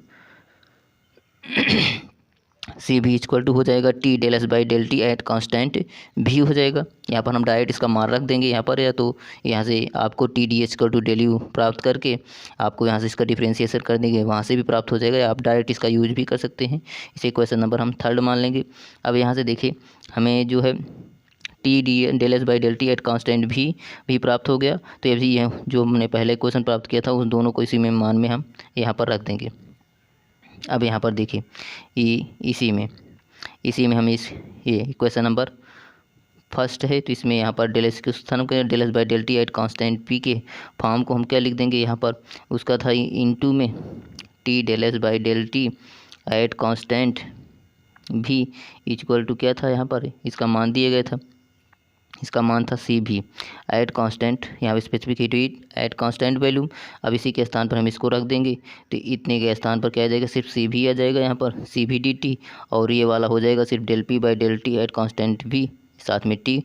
तो यही हमने लिखा है क्वेश्चन नंबर। आगे देखिए ये from equation first second and third से T D S equal to T del P by del T at constant भी डी भी plus C V D T हो गया। अब हमें यहीं भी प्रूफ ही करना था, ये क्वेश्चन में प्राप्त हो गया, सिर्फ इक्वेशन को यहाँ पर पलट दिया गया है। देखिए यहाँ पर इसको एक पलट देंगे तो हमें यहीं प्राप्त हो जाएगा कि सी भी D T plus T del P by del T at constant volume भी, हमें यही क्वेश्चन प्राप्त ही किया था। सिर्फ इसको जो है यहाँ पर किया था, इसको यहाँ पर किया था, बस यहाँ पर सिंपली हम इसी को ऐसे लिख देंगे, हमें क्वेश्चन प्राप्त हो गया। चलिए यहाँ से अब सेकेंड पार्ट करेंगे। देखिए सेकेंड पार्ट में हम जो एंट्रापी है वह एंट्रापी क्या फंक्शन हो जाएगा प्रेशर और टेम्परेचर का। सिर्फ एंट्रापी क्या फंक्शन हो जाएगा प्रेशर और टेम्परेचर का। तो यहाँ पर हो जाता है, अब इसी का हम डिफरेंशिएशन करेंगे तो D S del S by del P at constant T, यहाँ पर कांस्टेंट टी के पी का करेंगे तो constant T into D P plus अब यहाँ पर टी का करेंगे तो पी कांस्टेंट, तो del S by del T at constant P into D T हो जाएगा। सी अब यहाँ से हमें प्राप्त क्या करना है टी डी एस, और टी से यहाँ पर मल्टीप्लाई कर देंगे दोनों तरफ। तो ध्यान से देखिए यहाँ पर यदि हम टी से मल्टीप्लाई कर देंगे तो यहाँ पर भी टी आ जाएगा और यहाँ पर भी टी आ जाएगा। तो multiplying both side T D S equal to T del S by del P at T D P plus T del S by del T at constant P D T हो गया। अब यहाँ पर हमें देखिए, अब यहाँ से हम मैक्सवेल फोर्स रिलेशन यूज करेंगे। तो ध्यान से देखिए T D S equal to यहाँ पर T D S equal to Maxwell force relation क्या है। देखिए यहाँ पर सबसे पहले मैक्सवेल फोर्स रिलेशन है यहाँ पर कि del S by del P at constant T equal to क्या होता है minus del B by del T at constant P होता है। इसे क्वेश्चन नंबर हम 5 मान लेंगे, क्योंकि हमें इसी का यूज करना है। यहाँ पर देखिए इसी का यूज करेंगे ना, यहाँ पर देखिए ये वाला इक्वेशन हम इसी को यूज करेंगे। तो del S by del P at constant T minus del P by del T at constant P, अब इसी के स्थान पर जो है हम इसको रख देंगे, इसको रख देंगे। अब यहाँ पर हमें इसे प्राप्त करना है, तो इसके लिए हमें जो है सी पी इक्वल टू होता है, या C P equal to direct आप लिख सकते हैं del S by del T at constant P होता है, या T D del S by del T at constant P होता है, या आप इसे एक कांस्टेंट प्रोसेस में T D S equal to D H हो जाता है। अर्थात इसका इसी का हम कांस्टेंट प्रेशर के हिसाब से या इसको हम डिफरेंशिएशन कर देंगे T del S by del T at constant P equal to del H by del T at constant P. अब इसी को हम इतने इक्वेशन को ही हम सी पी कहते हैं। तो सी पी के इक्वल आ जाएगा ये वाला फॉर्म। तो यहाँ पर इन दोनों को इसके साथ हम लिख देंगे, अर्थात T del S by del T at constant P के इक्वल टू हम सी पी रख देंगे। अब यहाँ पर देखिए, अब इसी इक्वेशन में देखिए टी डी एस वैसे सेम ही रहेगा, यहाँ पर T D S equal to T. अब यहाँ से देखिए del S by del T, इसके स्थान पर हम मैक्सवेल फोर्स रिलेशन यूज करेंगे। तो क्या हो जाएगा, यहाँ पर हो जाएगा इसका देखिए टी और भी माइनस में है, minus del P by del T हो जाएगा एट कांस्टेंट पी प्लस अब इतने का मान हमारा था क्या, Cp specific heat at constant value, अर्थात इतने का मान हम लिख देंगे Cp इंटू dt हो जाएगा। अब यहाँ पर हमने देखिए सिंपली इसी क्वेश्चन को आगे लिखा है। देखिए यहाँ पर क्वेश्चन नंबर देखिए 4, 5, 6 T D S minus T del V by del T at constant P D P C P D T.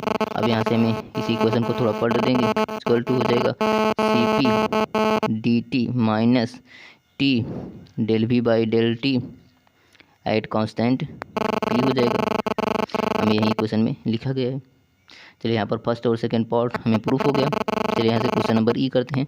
Question number ई है यहाँ पर सेक्शन बी का, draw the circuit diagram of Maxwell bridge obtain it's balance condition. यहाँ पर हमें जो है circuit diagram बनाना है मैक्सवेल ब्रिज का, और उसकी जो ऑब्टेन प्राप्त करना है बैलेंस कंडीशन क्या है उसकी यहाँ पर हमें प्राप्त करना है। तो चलिए यहाँ से हम मैक्सवेल इंडक्टेंस ब्रिज बनाते हैं। यहाँ पर मैक्सवेल के 2 या 3 ब्रिज हैं, जिनमें से हमें आज पर सिर्फ मैक्सवेल इंडक्टेंस ब्रिज बनाएंगे। यहाँ पर मैक्सवेल एसी ब्रिज भी बना सकते हैं आप, 2-3 ब्रिज है मैक्सवेल के, तो यहाँ पर हम एक ही बताएंगे। यहाँ पर देखिए एक ही यहाँ पर लिखना है, तो यहाँ पर मैक्सवेल इंडक्टेंस ब्रिज यहाँ पर हम बताएंगे। देखिए यहाँ पर Maxwell inductance bridge, this is most simple AC bridge हो जाता है। यहाँ पर दिस ब्रिज जो होता है जो मोस्ट सिंपल हो जाता है, एसी अर्थात अल्टरनेटिव करंट ब्रिज डिटरमाइन किया जाता है यहाँ पर unknown inductance by comparing it's known inductance. यहाँ पर हमें डिटरमाइन किया जाता है वो भी अननोन इंडक्टेंस, वो भी जो नॉन इंडक्टेंस दिया जाता है उसी के अनुसार हमें अननोन इंडक्टेंस निकालना होता है। The circuit arrangement of bridge is shown in figure. तो यहाँ पर देखिए ब्रिज ऐसे ही बनेगा इसका।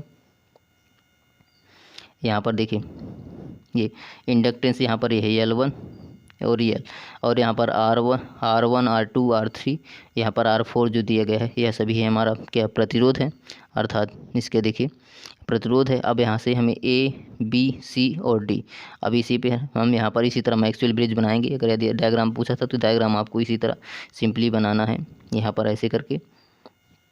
अब चलिए इसी से हमें बैलेंस कंडीशन भी प्राप्त करनी है। तो चलिए यहाँ पर सबसे पहले देखिए, यहाँ पर देखिए the arms of A B,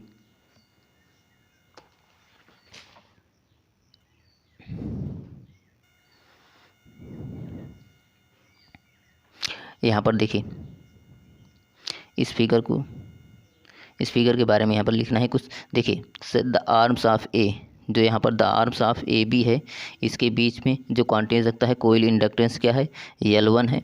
हम यहाँ पर सिंपली लिख देंगे the arms of A B जो contains a coil of non inductance. यहाँ पर हमें नॉन इंडक्टेंस पता है, अर्थात नॉन इंडक्टेंस क्या है L1 है। यहाँ पर नॉन इंडक्टेंस L1 एंड यहाँ पर आगे है, यहाँ पर आगे रेजिस्टेंस दिया गया है, प्रतिरोध R1 जुड़ा है A B arms of A B के बीच में, नॉन इंडक्टेंस L1 और यहाँ पर जो रेजिस्टेंस है वह R1 है। अब आगे यहाँ पर the arm of A D, the arm of यहाँ पर ए डी, तो आर्म ऑफ ए डी में जो है यहाँ पर इस कॉन्टेंट रखता है कॉइल क्या है अननोन इंडक्टेंस है, हमें इसी को प्राप्त करना है। यहाँ पर अननोन इंडक्टेंस L है, और साथ ही साथ यहाँ पर दिया गया है कि रेजिस्टेंस R3, यहाँ पर आर्म्स ऑफ ए डी के बीच में रेजिस्टेंस R3 जुड़ा हुआ है। अब यहाँ पर देखिए the arm of B C, the arm of B C के बीच में रेजिस्टेंस क्या है R2 है। The arm of D C के, यहाँ पर डी सी के रेजिस्टेंस के बीच क्या है रेजिस्टेंस R4। यही हमें इसके लिखना है इस फिगर को। यहाँ से अब यहाँ से बैलेंस कंडीशन इसको अप्लाई करके इसे हम सॉल्व करेंगे। तो सिंपली देखिए हमने यहीं लिखा है the arms of A D constant रखता है non inductance L, resistance R3 and the B C और सी डी जो प्योर रेजिस्टेंस होता है जिसमें R2 R4 है रिस्पेक्टिवली। अब यहाँ पर देखिए जनरल बैंड्स से यहाँ पर जनरल बैलेंस कंडीशन होती है आप अल्टरनेटिव ब्रिज की, general balance condition of alternative bridge की क्या होती है। यहाँ पर देखिए Z1 इक्वल टू Z2 होता है, Z3 इक्वल टू Z4 होता है।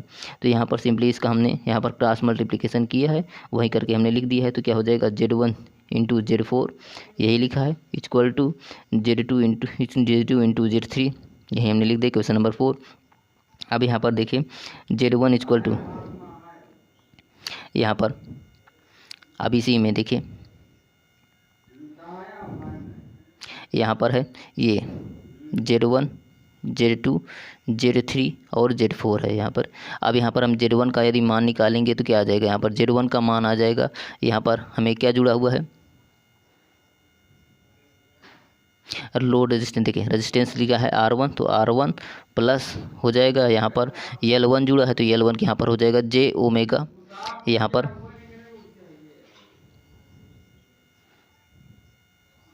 जे ओमेगा L1 हो जाएगा R1 जेड इक्वल टू यहाँ पर J1 equal to R1 J omega L1 हो जाएगा। और यहाँ पर यदि Z2 का मान निकालेंगे तो Z2 का मान यहाँ पर आ जाएगा, Z2 का मान आ जाएगा सिर्फ यहाँ पर क्या है लोड, यहाँ पर रेजिस्टेंस क्या है R2 है, सिर्फ R2 हो जाएगा।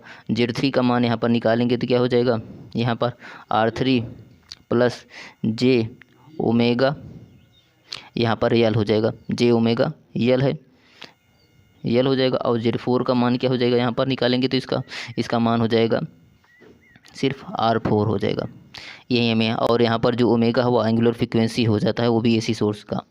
चलिए यहाँ से हम यहीं देखिए हमने आगे लिखा है, देखिए यहाँ पर J1 इक्वल टू R1, यहाँ पर ब्रिज कैसा था यहाँ पर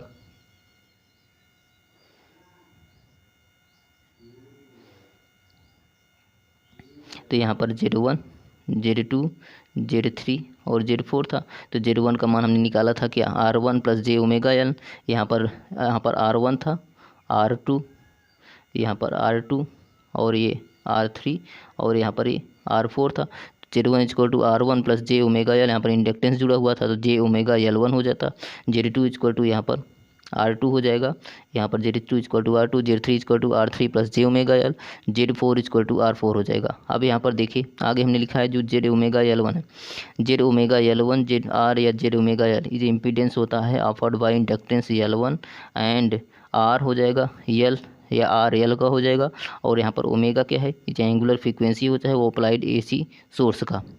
अब यहाँ से देखिए जो हमें मान निकला है इसी क्वेश्चन में हम सभी को रख देंगे। तो यहाँ पर देखिए इसी क्वेश्चन में हम यहाँ पर सभी का मान रख देंगे तो हमें प्राप्त क्या हो जाएगा, देखिए हमें प्राप्त हो जाएगा यहाँ पर हमने Z1 का मान यहाँ पर दिया गया है, ये वाला मान रखेंगे, Z4 का मान ये है और Z2 का मान यहाँ पर ये रखेंगे यहाँ से 2 और Z3 का मान हमारा ये है, इसी को मान को हम यहाँ पर रख देंगे। अब आगे देखिए यहाँ पर जब मान रखेंगे तो हमें प्राप्त क्या हो जाएगा, यहाँ पर हो जाएगा R1 J omega L1 R4 equal to RL R3 J omega L हो गया। अब यहाँ से हमें रियल देखें equating the real and imaginary part, यहाँ पर जो है या इमेजिनरी वाला पार्ट है तो और ये वाला दोनों रियल पार्ट है। तो अब इसी को हम रियल और इमेजिनरी पार्ट का एक यहाँ पर क्या करेंगे इक्वेटिंग कर देंगे तो हमें क्या हो जाएगा, देखिए इसी को यदि R4 का मल्टीप्लाई करेंगे तो R1, तो यहाँ पर R4 R1 इक्वल टू यहाँ पर ये हो जाएगा R2 इंटू R3 हो जाएगा। तो हमने यहीं लिखा गया है R1 equal R1 R4 R2 R3। अब यहाँ से देखिए ये वाला पार्ट लिखेंगे इसको साथ, तो यहाँ पर हो जाएगा हमारा सिंपली जब हम इसको करेंगे तो हो जाएगा यहाँ पर देखिए यहाँ पर R4 J omega L1 equal to हो जाएगा R2 इंटू हो जाएगा जे ओमेगा L, अर्थात इसके इक्वल और R4 और यहाँ पर ये वाला इक्वल हो जाएगा इसके इंटू इसके साथ हमने यही लिखा है। अब यहाँ से इक्वेटिंग करेंगे रियल और इमेजिनरी पार्ट को, तो देखिए पहला हमें प्राप्त हुआ था क्या, देखिए हमने आगे वहीं करके लिखा है जे यहाँ पर जो है ए आई मान लेंगे, आई क्या है यहाँ पर इमेजिनरी पार्ट होता है तो यहाँ पर जी के स्थान पर इमेजिनरी पार्ट, तो यहाँ पर हो जाएगा देखिए पहला हमें प्राप्त था R1 R4 equal to R2 R3। अब इसी को हम सिंपली बैलेंस कंडीशन के फॉर्म में लिख देंगे तो R1 अपान R2 हो जाएगा equal to R3 upon R4। इसी को यहाँ पर यदि हम इसे क्रॉस मल्टीप्लिकेशन करेंगे तो हमें यही प्राप्त हो जाएगा, यही वाला इक्वेशन। तो ये क्वेश्चन नंबर इसे सेकंड मान लेंगे। अब यहाँ से इमेजिनरी पार्ट हमारा R4 omega L1 equal to R2 omega L। अब यहाँ से देखिए हमें निकालना क्या था, यहाँ पर L1 क्या था, नॉन इंडक्टेंस था और रियल क्या है अननोन इंडक्टेंस, हमें अननोन इंडक्टेंस ही निकालना था। तो यहाँ पर अननोन इंडक्टेंस निकालेंगे तो क्या हो जाएगा, सिंपली इसी क्वेश्चन से देखेंगे L इक्वल टू हो जाएगा। अब यहाँ से मल्टीप्लाई में उस तरफ जाएगा डिवाइड में, तो यहाँ से सिंपली क्या हो जाएगा, देखिए R4 ओमेगा L1 अपान R2 ओमेगा। अब यहाँ से देखिए ओमेगा से ओमेगा कट जाएगा, यहाँ से सिंपली बचेगा क्या, L equal to R4 L1 upon R2। यहाँ पर हमें यही क्वेश्चन तो प्राप्त करना था, नॉन इंडक्टेंस अननोन इंडक्टेंस प्राप्त करना था, तो L क्या था, नॉन इंडक्टेंस हो गया। अब यहाँ से हमें यह प्राप्त हो गया। अब यहाँ से देखिए मेन यहाँ पर बैलेंस कंडीशन की 2 और 3, यही इक्वेशन हमें प्राप्त ही करना था। अब यहाँ से देखिए इक्वेशन नंबर 2 जो रिप्रेजेंट करता है, इक्वेशन नंबर 2 इज रिप्रेजेंट करता है DC balance and is obtain the wiring, जहाँ पर R2 या R4 हो जाएगा यहाँ पर। अब इक्वेशन नंबर 3 रिप्रेजेंट करता है AC बैलेंस, इक्वेशन नंबर जो 3 है वह रिप्रेजेंट करता है AC balance obtained by wiring, जहाँ पर क्या है L है। A final balance is obtained by the wiring R2 and L1 respectively हो जाएगा। हमें यहाँ पर सिर्फ यही 2 बैलेंस कंडीशन ही प्राप्त करना था, तो आप यही दोनों प्राप्त करेंगे, या इस नोट को लिखेंगे या नहीं लिखेंगे तो नहीं लिखेंगे तो भी यह चलेगा, सिर्फ हमें यहाँ पर इक्वेशन नंबर यही प्राप्त करना था, इसकी बैलेंस कंडीशन। चलिए यहाँ से अब हम सेक्शन C पढ़ेंगे। देखिए यहाँ पर सेक्शन C है, सेक्शन C है लॉन्ग आंसर टाइप क्वेश्चन। चलिए यहाँ से नोट में दिए गए हैं, this section contain only 1 question which consist of 4 sub question, each sub question carries 50 marks, attempt any 2 सब क्वेश्चन फ्रॉम दिस सेक्शन। अर्थात सेक्शन C से आपको टोटल जो है यहाँ पर 4 क्वेश्चन दिए जाएंगे, जिनमें से आपको 2 ही क्वेश्चन का आंसर देना है। यदि आप एक क्वेश्चन का आंसर देंगे आपको 15 मार्क्स मिलेंगे, 2 क्वेश्चन का आंसर आप देंगे तो यहाँ पर आपको 2 × 50 इक्वल टू क्या हो जाएगा 30 मार्क्स आपको मिलेंगे यहाँ से। चलिए यहाँ से हम क्वेश्चन को पढ़ते हैं। पहला यहाँ पर क्वेश्चन है, या क्वेश्चन मोस्ट इंपॉर्टेंट है, पेपर में कई बार आया है, इस क्वेश्चन को जरूर लगा लीजिएगा। यहाँ पर देखिए क्वेश्चन है, what is a Joule Thomson effect, derive the expression for Joule Thomson coefficient mu, so that दिखाइए कि वंडरवाल इक्वेशन इक्वल टू इतना होता है। अब यहाँ पर दिया गया है कि हमें सबसे पहले जूल थॉमसन इफेक्ट क्या है उसको बताना है, आगे यहाँ पर डिराइव करना है इसका एक्सप्रेशन जूल थॉमसन को कोफिशिएंट यू के फॉर्म में, म्यू के फॉर्म में यहाँ पर हमें कोफिशिएंट प्राप्त करना है, और सो दैट दिखाना है यहाँ पर वंडरवाल गैस जो होता है या दिखाता है mu equal to 1/Cp 2A/RT equal to यहाँ -B, यही हमें दिखाना है यहाँ पर। चलिए हम पहला यहाँ पर जूल थॉमसन इफेक्ट किसे कहेंगे। देखिए Joule Thomson effect is also known as the Kelvin Joule effect. अब Joule Thomson effect is known also known as क्या है, केल्विन जूल इफेक्ट होता है, और या जूल के इसी को हम जूल केल्विन इफेक्ट भी कहेंगे। तो Joule Kelvin effect is the change हो जाता है fluid temperature as its the flow from higher pressure region to lower pressure. अर्थात यहाँ पर जो है जूल केल्विन इफेक्ट से जो फ्लो होता है फ्रॉम जो फ्लूइड टेम्परेचर ऐसे फ्लो होता है from higher pressure region to lower pressure में। आल्सो इसी जूल थॉमसन जो कोफिशिएंट होता है is the partial pressure derivative with respect to the temperature at constant enthalpy हो जाता है। यहाँ पर जूल थॉमसन कोफिशिएंट क्या हो जाता है, यहाँ पर Joule Thomson coefficient equal to होता है म्यू इक्वल टू यहाँ पर पार्शियल प्रेशर डेरिवेटिव है del P upon with respect to temperature है डेल टी एट कांस्टेंट क्या होता है एंथैल्पी। इसी को हम जूल थॉमसन कोफिशिएंट ही कहते हैं। हमें यह भी क्वेश्चन भी प्राप्त करना है, तो चलिए यहाँ पर हम सबसे पहले डिराइव करेंगे जूल थॉमसन कोफिशिएंट को। तो जूल थॉमसन कोफिशिएंट को डिराइव करते हैं। देखिए यहाँ पर सबसे पहले इन दिस प्रोसेस में मान लेंगे एंथैल्पी क्या है। यहाँ पर देखिए एंथैल्पी ऑफ गैस जो होता है रिमेंस कांस्टेंट हो जाता है, अर्थात एच होता है एंथैल्पी कांस्टेंट हो जाएगा। अर्थात कोई कांस्टेंट में अगर इसका डिफरेंशिएशन करेंगे एच का तो क्या हो जाएगा वह 0 हो जाएगा। तो यहाँ पर देखिए एच इक्वल टू जो एंथैल्पी होता है एच इक्वल टू क्या होता है यू प्लस पी भी इक्वल टू कांस्टेंट। यदि इसका हम डिफरेंशिएशन करेंगे तो डी एच डी यू, यहाँ पर पी भी का करेंगे तो क्या हो जाएगा पहले पी, यहाँ पर भी का करेंगे तो पी छोड़ देंगे तो पी डी भी, क्योंकि मल्टीप्लाई में डिफरेंशियल होगा पी डी भी हो जाएगा plus V D P equal to 0। Equation number second, क्योंकि यहाँ पर डेल एच तो कांस्टेंट है, इसका मान रिप्रेजेंट करेंगे 0। अब यहाँ से आगे देखिए हम लगाते हैं यहाँ पर फर्स्ट लॉ ऑफ थर्मोडायनेमिक्स। देखिए first and second law of thermodynamics. तो यहाँ पर फर्स्ट लॉ ऑफ थर्मोडायनेमिक्स क्या होता है डेल क्यू इक्वल टू क्या होता है del U plus P D B यहाँ पर, और डेल क्यू का सेकेंड लॉ ऑफ थर्मोडायनेमिक्स क्या होता है डेल क्यू इक्वल टू क्या होता है टी डी एस। तो यहाँ पर हम टी डी एस का मान रख देंगे तो टी डी एस हो जाएगा D U plus P D B. अब यहाँ पर देखिए अब डी यू का मान यहाँ पर हम इसे इस इक्वेशन से रख देंगे। देखिए यहाँ पर डेल एच इक्वल टू क्या दिया था डेल एच इक्वल टू यहाँ पर डेल यू। अब यहाँ से हम इसका डेल यू का मान निकालेंगे तो क्या हो जाएगा डेल यू इक्वल टू हो जाएगा यहाँ पर माइनस भी डी भी माइनस भी डी पी। अब इस इक्वेशन में हम यहाँ पर रख देंगे तो क्या हो जाएगा T D S equal to हो जाएगा यहाँ पर डी यू का मान क्या है माइनस, देखिए माइनस पी डी भी माइनस भी डी पी, और साथ ही साथ दिए गए प्लस में प्लस पी डी भी अब यहाँ से देखिए पी डी भी यहाँ से कैंसिल हो जाएगा और यहाँ पर माइनस वी डी पी है, इस तरफ जाएगा तो क्या हो जाएगा plus T D S plus V D P equal to zero. इसे क्वेश्चन नंबर हम थर्ड मान लेंगे, यही मिल गया। अब यहाँ पर देखिए यदि एंट्रोपी जो है यहाँ पर if the entropy is expressed करता है in terms of two independence variable P and T, यदि एंट्रोपी जब फंक्शन हो जाता है जैसे टी और पी का, तो यहाँ पर इसका हम डिफरेंशियल करेंगे तो एस इक्वल टू, तो यहाँ पर इसका डिफरेंशियल करेंगे तो डी एस हो जाएगा। अब यहाँ से इसका देखिए पी को कांस्टेंट मान लेंगे तो यहाँ पर टी का करेंगे तो del S by del T at constant P into D T हो जाता है प्लस, अब यहाँ से हम पी का करेंगे तो del S by del P at constant T D P हो जाएगा। इसे इक्वेशन नंबर 4 मान लेंगे। अब यहाँ से देखिए putting this value D S in equation number 3 में बी गेट, हम इसी में यदि पुट कर देंगे यहाँ पर देखिए हमें यहाँ पर टी डी एस चाहिए तो टी डी एस यहाँ से टी से मल्टीप्लाई कर देंगे, सबसे पहले टी से मल्टीप्लाई करें, टी से मल्टीप्लाई।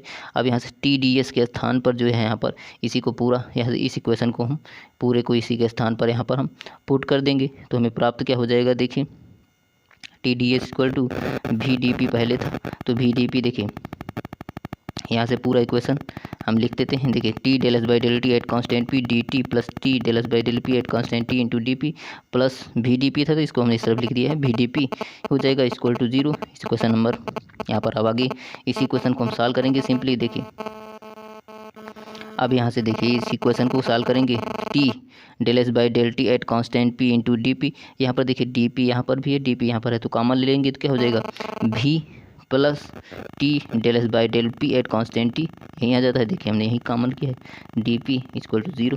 आगे देखिए हमने ये वाला तो सेम ही है, ऐसे ही इस क्वेश्चन नंबर हम 5 मान लेंगे। अब यहाँ से जानते हैं सी पी इक्वल टू क्या होता है, सी पी क्या है यहाँ पर specific heat at constant pressure equal to होता है del Q by del T at constant P, या इसी को हम लिख सकते हैं T del S by del T at constant P. अब इसी क्वेश्चन में हम इसको पुट कर देंगे यहाँ पर, यदि इस क्वेश्चन को हम इसमें पुट करेंगे तो हमें यहाँ पर आ जाएगा सी पी। देखिए यहाँ पर इक्वेशन नंबर 5 से हमें C P D T plus V plus T del S by del P at constant P equal to D T. अब यहाँ से हमें प्राप्त क्या करना है, अब आगे देखिए अब यहाँ से देखिए मैक्सवेल फोर्थ थर्मोडायनेमिक रिलेशन प्राप्त जानते हैं कि del S by del T at constant P equal to क्या होता है minus del B by del T at constant P. अब इसके स्थान पर हम minus del B by del T at constant P press put कर देंगे। इक्वेशन नंबर ये 7 है, इसी में यदि हम पुट करेंगे तो हमें प्राप्त हो जाएगा सी पी।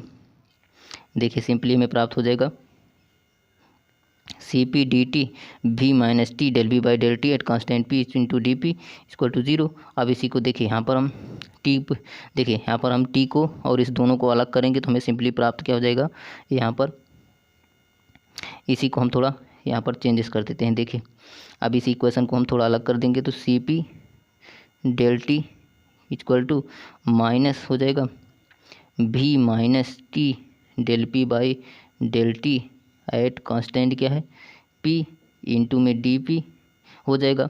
अब यहाँ से डी पी और डी टी यहाँ पर इस तरफ मल्टीप्लाई, इसको अपान में लिखेंगे तो क्या हो जाएगा del P by del T del P by del T को उस तरफ ले जाएंगे del P by del T, अब ही को इस तरफ लेंगे माइनस अंदर कर देंगे तो क्या हो जाएगा वी वाला माइनस हो जाएगा और टी वाला यहाँ पर प्लस में हो जाएगा। तो सिंपली हमने यही लिखा है। देखिए आगे करके यहाँ पर देखिए 1 C P T del V by del T at constant P at constant P minus V हो जाएगा, यहीं हमें क्वेश्चन प्राप्त हो जाएगा सिंपली। अब इसी क्वेश्चन को देखिए हमें यहाँ पर del T by del P at constant present del T by del P at constant P, हमें यही तो प्राप्त ही करना था इसी क्वेश्चन को। तो यहाँ पर देखिए सिंपली हमें यही क्वेश्चन प्राप्त हो गया। अब ध्यान से देखिए इसी क्वेश्चन को, इक्वेशन नंबर 8। अब यहाँ से इसी इक्वेशन को इक्वेशन नंबर 8 हम जानते हैं म्यू इक्वल टू क्या होता है del T by del P at constant क्या होता है एंथैल्पी एच। हमें इसी इक्वेशन को तो प्राप्त करना था, हमें ये इक्वेशन प्राप्त हो गया। अब इसी के स्थान पर हम म्यू रख देंगे, अर्थात यह म्यू इक्वल टू हो जाएगा del T by del P at constant P H हो जाएगा enthalpy equal to 1 C P T del B by del T at constant P minus V. यही क्वेश्चन तो हमें प्राप्त करना था, जूल थॉम्सन कोएफिशिएंट का ये क्वेश्चन हमें प्राप्त हो गया। चलिए यहाँ से हम दूसरा थर्ड पार्ट करते हैं। यहाँ पर थर्ड पार्ट था कि क्या हमें प्राप्त करना था जूल केल्विन इफेक्ट, वो भी फॉर वंडरवाल गैस के लिए हमें सिद्ध करना था इसमें। तो चलिए यहाँ से हम इसी क्वेश्चन को वंडरवाल गैस का यूज करके यहाँ पर हम प्राप्त करते हैं। तो हम यहाँ जानते हैं, देखिए तो द रियल गैस के लिए वो भी the van der Waal gas equation क्या होता है, P plus A upon V square into V minus B equal to RT होता है। अब देखिए यहाँ पर इसी इक्वेशन को हम सिंपली पहले मल्टीप्लाई करेंगे, उसके बाद इसका डिफ्रेंसिएशन करेंगे। तो यहाँ पर यदि हम इसको इसमें से मल्टीप्लाई करेंगे तो क्या हो जाएगा, पी का मल्टीप्लाई इसमें करेंगे तो माइनस PB, और यहाँ पर इसका इसमें से मल्टीप्लाई करेंगे देखिए प्लस, लेकिन यहाँ से देखिए इसमें मल्टीप्लाई करेंगे तो भी से भी एक कैंसिल हो जाएगा यहाँ से पावर, तो यहाँ से आ जाएगा क्या ए अपान भी, और यहाँ पर इसको इसमें से मल्टीप्लाई करेंगे तो माइनस AB अपान यहाँ पर वी स्क्वायर हो जाएगा इक्वल टू क्या हो जाएगा यहाँ पर RT। अब इसी का हम देखिए डिफरेंशिएशन करेंगे तो P यहाँ पर कांस्टेंट यहाँ पर हो जाएगा, P क्या है differential this equation with respect to keeping, यहाँ पर T के सापेक्ष करना है, वो प्रेशर कांस्टेंट हो जाएगा। तो यहाँ पर P कांस्टेंट हो जाएगा तो V का क्या हो जाएगा del B by del T at constant P हो जाएगा। अब यहाँ पर ये तो कांस्टेंट प्रेशर तो कांस्टेंट है, B भी कांस्टेंट है, तो यहाँ पर ये इसका मान तो 0 हो जाएगा। अब सिंपली बचेगा ये वाला A अपान V, तो A अपान V का करेंगे क्या हो जाएगा, आप यहाँ पर जानते हैं कि 1 अपान एक्स का यदि हम डिफरेंशिएशन करेंगे तो क्या होता है माइनस 1 अपान एक्स स्क्वायर हो जाएगा। सिंपली हमें यही लिख दिया है, तो ए अपान भी करेंगे तो minus A upon V square into में क्या हो जाएगा डेल भी by del T at constant P. यहाँ पर आगे यदि हम अब यहाँ से देखिए A B upon V square का करेंगे, यदि 1 अपान वी स्क्वायर का करेंगे, ए बी तो वैसे ही रहेगा, वी स्क्वायर करेंगे तो क्या हो जाएगा माइनस 2 अपान भी क्यूब हो जाता है, यहाँ पर यहीं लिखा है। तो यहाँ पर पहले से यहाँ माइनस था तो माइनस माइनस प्लस हो जाएगा, 2AB upon V cube into del B by del T at constant P. अब यहाँ से हमें टी के सापेक्ष RT का करना है, यदि टी के सापेक्ष RT का करेंगे तो क्या हो जाएगा टी हट जाएगा, यहाँ पर टी हट जाएगा, सिर्फ R बच जाएगा। इसी क्वेश्चन को हमने लिख दिया है। देखिए हमें क्वेश्चन प्राप्त हो गया P del B by del T at constant P minus A upon V square into del B by del T at constant P plus 2AB upon V cube into del भी by del T at constant P equal to R हो जाएगा। अब इसी question को हम थोड़ा changes करते हैं। यहाँ पर देखिए सभी क्वेश्चन में हमें डेल भी by del T at constant P common है, कॉमन ले लेंगे तो यहाँ पर हो जाएगा सिर्फ P minus A upon V square plus 2AB upon V cube, हमने यही लिख दिया है। आगे इंटू में डेल भी by del T at constant P equal to R हो गया। अब यहाँ से देखिए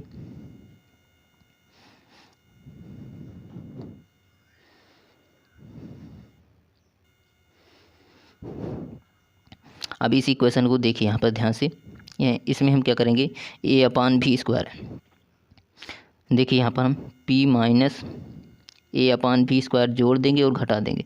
यदि हम जोड़ देंगे तो क्या हो जाएगा A upon V square minus A upon V square, और सिंपली इसको ऐसे ही रहने देंगे तो A upon V square plus 2AB upon V cube, same वैसे ही सभी रहेगा। तो यहाँ पर P प्लस एक जोड़ेंगे जो उसी के साथ हम लिख देंगे P plus A upon V square हो जाएगा। अब minus A upon V square, minus A upon V square क्या हो जाएगा minus 2A upon V square, plus simply सब वैसे ही रहेगा। सिंपली यहाँ पर हम इसी क्वेश्चन में ए अपान वी स्क्वायर जोड़ देंगे और ए स्क्वायर वी स्क्वायर यहाँ पर ए अपान वी स्क्वायर घटा देंगे, जो जो जोड़ेंगे उसको साथ में यहाँ पर बाहर ले आएंगे, क्योंकि इसको साथ में ले लेंगे P plus A upon V square, जो माइनस होगा यहाँ पर एक माइनस पहले से ही था तो क्या हो जाएगा 2A अपान वी स्क्वायर हो जाएगा। सिंपली सभी वैसे ही रहेंगे यहाँ पर आगे। अब यहाँ पर हम जानते हैं, देखिए यहाँ पर हमें इक्वेशन फर्स्ट में पता था कि P भी, देखिए यहाँ पर इक्वेशन में हमें पता था कि P plus A upon V square equal to क्या होता है, यहाँ पर V minus B equal to RT था। यदि हम इतने का मान निकालेंगे तो क्या हो जाएगा P plus A upon V square equal to हो जाएगा RT upon V minus B, हमने वही मान इसमें रखा है। देखिए यहाँ पर इतने के स्थान पर हमने रख दिया RT upon V minus B, equation first से ही है, आगे सेम वैसे ही रहेगा।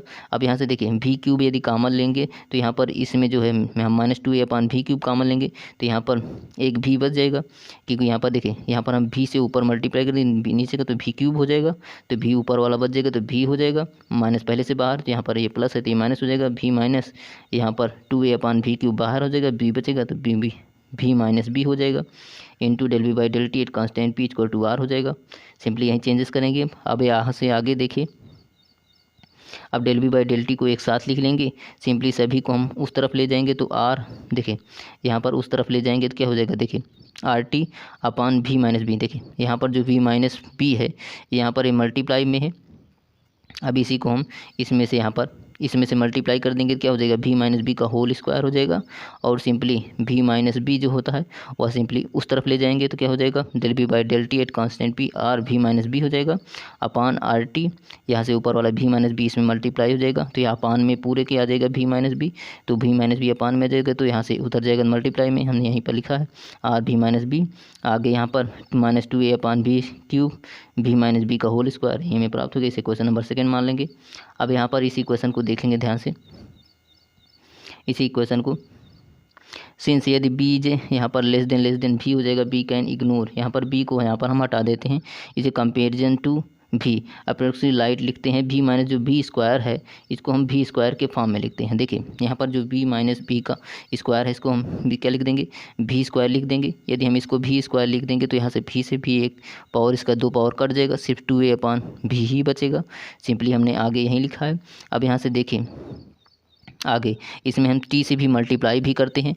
यदि हम टी से मल्टीप्लाई करेंगे तो यहाँ पर भी टी आ जाएगा, यहाँ पर टी से मल्टीप्लाई करेंगे टी यहाँ पर भी आ जाएगा। सिंपली हमने आगे यहीं लिखा है। देखिए टी से मल्टीप्लाई कर T del V by del T R T V minus B, यहाँ पर जो बी क्यूब था और भी स्क्वायर वहाँ से कट जाएगा, सिर्फ are T minus two A upon भी बच जाएगा। अब यहाँ से इसी क्वेश्चन को थोड़ा यहाँ पर हम पलट देते हैं। देखिए इसी क्वेश्चन को हम ये वाले क्वेश्चन को थोड़ा चेंजेस करते हैं। देखिए यदि आर टी अपान भी, इसी में जो है यदि आर टी अपान भी से हम डिवाइड कर देंगे दोनों तरफ यदि आर टी अपान भी से डिवाइड कर देंगे तो आर टी अपान ये हो जाएगा, यहाँ पर R T upon R T हो जाएगा। यदि आर टी से डिवाइड करेंगे तो यहाँ से आर टी ये कट जाएगा और यहाँ से आर टी ये वाला कट जाएगा और इसके साथ रहेगा, तो सिंपली हमें प्राप्त क्या हो जाएगा, B minus B upon one minus two A upon R T भी हो जाएगा। अब यहाँ से देखिए हमें यह प्राप्त हो गया one minus two A upon R T भी। अब यहाँ से भी माइनस बी, अब इसको हम ब्रेकेट में लिख के इसको ऊपर ले जाएंगे, यहाँ पर पावर वन होगा, यदि ऊपर जाएगा तो minus one, power minus one हो गया यहाँ पर। अब इसी का हम सिंपली यहाँ पर क्या करेंगे, इसका एक्सपेंशन करेंगे। अब यहाँ से using binomial expansion and retaining only first order, यहाँ से इसे बाइनोमियल फंक्शन करेंगे तो क्या हो जाएगा, B minus B one plus two A upon भी आर टी, और बाकी सभी को हम यहाँ पर क्या कर देंगे, सिर्फ फर्स्ट पार्ट लेना है तो यहाँ पर फर्स्ट पार्ट यहीं हो जाएगा और यहाँ पर बाकी सभी को यहाँ पर नेगलेक्ट कर देंगे। अब आगे देखिए हमें यहाँ पर प्राप्त हो गया भी माइनस, देखिए B minus one plus two A upon R T. अब यहाँ से हम सिंपली सी में मल्टीप्लाई करेंगे तो क्या हो जाएगा, इसका हो जाएगा सिर्फ भी का मल्टीप्लाई के वन, इसके साथ करेंगे तो क्या हो जाएगा माइनस। अब यहाँ से देखिए बी का इसमें करेंगे तो प्लस टू ए भी अपान भी आर टी हो जाएगा। अब बी का करेंगे तो माइनस बी, यहाँ से बी का पूरे में करेंगे तो टू ए बी अपान भी आर टी। अब यहाँ से देखिए भी वाला ये भी कैंसिल हो जाएगा, बाकी सब वैसे ही रहेगा। यहाँ पर हमने वहीं लिखा है, देखिए भी माइनस बी, ये भी है minus B plus two A upon R T, ये वाला है two A upon R T, बाकी टू ए बी अपान भी आर टी भी सेम वैसे ही रहेगा। अब यहाँ से देखिए, अब यहाँ पर देखिए क्या करेंगे, since A and B are a very small quantity हैं, the last terms of R H S can be ignored, यहाँ पर हम इसे इग्नोर कर देंगे, इसे हटा देंगे, नेगलेक्ट कर देंगे, सिर्फ इसी को लिखेंगे। तो यहाँ पर हमें क्या हो जाएगा, T del V by del T at constant P B minus B equal to A upon R T approx से, अर्थात यहाँ से इसको हम नेगलेक्ट किए हैं आगे। अब इसी को क्वेश्चन को ध्यान से देखेंगे तो अब यहाँ से भी है, भी को हम इस तरफ ले आएंगे तो क्या हो जाएगा, del B by del T at constant P minus B हो जाएगा, भी को यहाँ पर प्लस में उस तरफ जाएगा माइनस, यहाँ से सिर्फ बचेगा क्या, two A upon R T minus B. यही क्वेश्चन में प्राप्त हो गया। अब जानते हैं कि जूल थॉमसन कोफिशिएंट, अब इतने का मान क्या था, इतने का मान जो यहाँ पर इसी का मान हम चेंजेस कर देंगे। यहाँ पर बी नो दैट, देखिए इतने का मान हमें क्या था, देखिए यहाँ पर बी नो दैट भी निकाला था हमने, mu equal to del T by del P at constant, यहाँ पर health P one upon C P T del B by del T at constant mu. अब देखिए यहाँ पर ये वाला जो है सी पी डिवाइड में उस तरफ ले जाएंगे तो क्या हो जाएगा, म्यू सी पी हो जाएगा, सिर्फ हमें यहीं रखना है। अब यहाँ से देखिए T del B by del T, इसी इक्वेशन में देखिए T del B by del T का मान हमने यहाँ पर इसी इक्वेशन में रखना है। तो देखिए हमने निकाला था क्या, इतने का मान क्या था, देखिए यहाँ पर T del V by del T at constant P minus भी का मान क्या था, two A upon R T minus B. अब इसी इक्वेशन में हम पुट करेंगे तो देखिए यहाँ पर यहाँ पर इस इक्वेशन के स्थान पर हम पुट करेंगे तो क्या हो जाएगा, इसका मान क्या हो जाएगा 2a/RT, यहाँ पर हो जाएगा 1/CP, यहाँ पर 2a/RT माइनस यहाँ पर b हो जाएगा। हमें यही इक्वेशन प्राप्त ही करना था। देखिए हमें यही इक्वेशन प्राप्त ही हो गया। Putting this value u equal to del T by del P at enthalpy 1/CP equal to into हो जाएगा 2a/RT माइनस b। यह इक्वेशन हमें प्राप्त हो गया वंडर वाल गैस से। तो this keeps the value of joule kelvin coefficient is real gas, वो भी देता है यह वंडर वाल गैस इक्वेशन। यही इक्वेशन है मेन, इसका इस इक्वेशन को हमें प्राप्त करना था। तो चलिए यहाँ से हम दूसरा क्वेश्चन पढ़ते हैं। देखिए क्वेश्चन नंबर बी दिया गया है, state Planck radiation Planck hypothesis of radiation derive the Planck distribution law. यहाँ पर law for black body radiation the emissive power of Rigel star equal to यहाँ पर 17,000 टाइम्स दिया गया है। Then that option if the temperature option is क्या है 6,000 Kelvin है, what will be temperature of star. यहाँ पर जो है सबसे पहले इसका जो यहाँ पर स्टेटमेंट लिखना है, दूसरा यहाँ पर डिराइव करना है प्लैंक डिस्ट्रीब्यूशन लॉ को ब्लैक बॉडी रेडिएशन में, और साथ ही तीसरा यहाँ पर दिया गया है कि इमिसिंग पावर ऑफ रिगल स्टार के दिए गए हैं। यहाँ पर हमें इसमें यह एक न्यूमेरिकल है, हमें न्यूमेरिकल निकालना है, वो भी टेम्परेचर ऑफ स्टार। तो चलिए यहाँ से हम पहला क्वेश्चन करते हैं, प्लैंक डिस्ट्रीब्यूशन रेडिएशन लॉ क्या है। देखिए यहाँ पर according to the Planck hypothesis, यहाँ पर प्लैंक रेडिएशन लॉ हमें लिखना था। Planck hypothesis all electromagnetic radiation में, यहाँ पर सभी ऑल इलेक्ट्रोमैग्नेटिक रेडिएशन में जो क्वांटाइज्ड होता है and occurs in a finite bundles of energy which be call proton. Proton क्या हो जाता है यहाँ पर, जो यहाँ पर बंडलों के रूप में एनर्जी की जो बंडलों के रूप में होती है वो फाइनाइट निश्चित होती है, उसी को हम यहाँ पर क्या कहते हैं, फोटॉन कहते हैं। The quantum energy of photon The quantum energy of photon is not Planck constant itself but the product of H and frequency mu इस क्या हो जाता है प्लैंक कांस्टेंट। देखिए यहाँ पर जो क्वांटम एनर्जी होती है फोटॉन वह प्लैंक कांस्टेंट नहीं होता है कह रहा है, बल्कि जो है यहाँ पर जो प्रोडक्ट ऑफ H, देखिए प्रोडक्ट ऑफ H और म्यू, इसी को हम क्या कहते हैं प्लैंक कांस्टेंट कहते हैं। H और म्यू का मान ही यही प्रोडक्ट ही क्या होता है प्लैंक कांस्टेंट होता है। चलिए यहाँ पर देखिए आगे दिया गया है E इक्वल टू, देखिए the energy of photon E equal to क्या होता है एच मी, जहाँ पर भी क्या है frequency of radiation, sometimes return इसे हम एफ भी लिखेंगे तो क्या होगा E equal to H F हो जाएगा फिर। और यहाँ पर देखिए क्वांटम एनर्जी, इसी एच मी को हम क्वांटम एनर्जी ऑफ फोटॉन भी कहते हैं। देखिए यहाँ पर प्लैंक कांस्टेंट का मान होता है 6.6626 गुणे 10⁻34 जूल इंटू सेकेंड होता है, यह इसका मान होता है। इसका मान जरूरी, यह मान बहुत ही बार प्रयोग होता है। आगे जिद एनर्जी इज इमिटेड हो जाता है, यदि एनर्जी इमिटेड हो जाएगा इक्वल टू तो हो जाएगा एच म्यू 2 म्यू 3 म्यू इसको डॉट ETC हो जाएगा। चलिए यहाँ से अब डिराइव करना है यहाँ पर Planck distribution law for black body radiation के लिए। हमें यहाँ पर देखिए इसी इक्वेशन को हमें प्राप्त करना है। यहाँ पर Planck showed the actual energy of distribution per volume per unit frequency. यहाँ पर E equal to 8 pi H mu cube होगा कि H mu cube upon C cube कूड़े है, यहाँ पर हो जाएगा 1/E H mu upon KT minus 1। हमें इसी इक्वेशन को प्राप्त करना है। इस इक्वेशन को हम लिख सकते हैं जैसे देखिए 8 म्यू एच भी क्यूब अपान सी क्यूब है, कूड़े में है क्या है देखिए ई की power H mu upon KT minus 1। इसी इक्वेशन को हमें प्रूव करना है। तो यहाँ पर देखिए इस इक्वेशन में जो C है, देखिए सबसे पहले यहाँ पर जो C है क्या है स्पीड ऑफ लाइट है, K क्या है यहाँ पर बोल्ट्जमैन कांस्टेंट है, और T क्या है एब्सोल्यूट टेम्परेचर, और V क्या है फ्रीक्वेंसी है, और यहाँ पर this equation is called the plank radiation law. इसी इक्वेशन को हमें प्राप्त करना है, इसी को हम प्लैंक रेडिएशन लॉ कहते हैं। चलिए इस इक्वेशन को हम प्रूव करते हैं। अब यहाँ से हमें सबसे पहले let the number of oscillator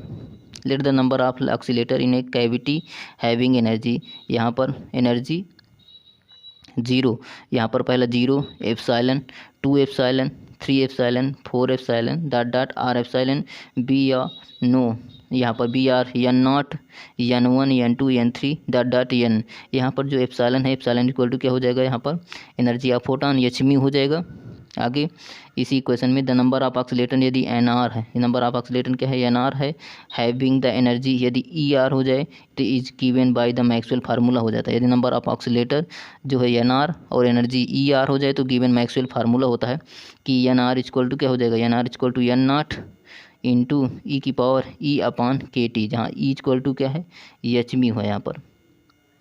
अब यहाँ से देखिए तो total number of oscillator N per unit volume होता है, टोटल नंबर ऑफ ऑक्सीलेटर जो होता है पर यूनिट एन वॉल्यूम होता है, N equal to N naught plus N one plus N two plus dot dot dot.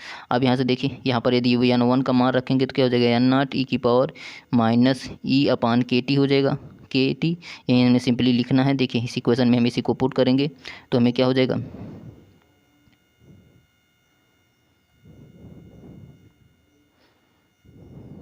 N नाट को तो ऐसे रहेंगे, तो यदि यहाँ से फार्मूला क्या था, एन आर इक्वल टू क्या था, एन नाट ई की power minus H mu upon K T. अब इसी को एन वन के स्थान पर क्या हो जाएगा, एन नाट ई की power minus H mu upon K T.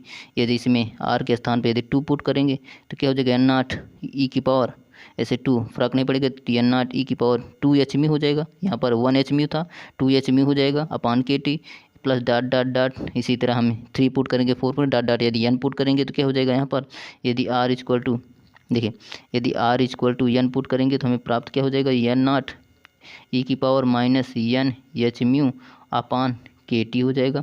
Simply हमने इसी को लिख दिया। अब यहाँ से देखिए इस सभी इक्वेशन में देखिए यहाँ पर एन नॉट क्या है, कॉमन है, हम यहाँ पर कॉमन ले लेंगे तो एन नॉट वन प्लस ई की पावर एच म्यू के टी पान के टी प्लस ई की power minus two H mu पान के T plus dot dot dot हो गया। अब यहाँ से देखिए अब इसी को लिख सकते हैं, देखिए वन प्लस इस इक्वेशन को लिख सकते हैं क्योंकि हम जानते हैं यदि वन माइनस देखिए वन माइनस ई की पावर माइनस एक्स हो जाए,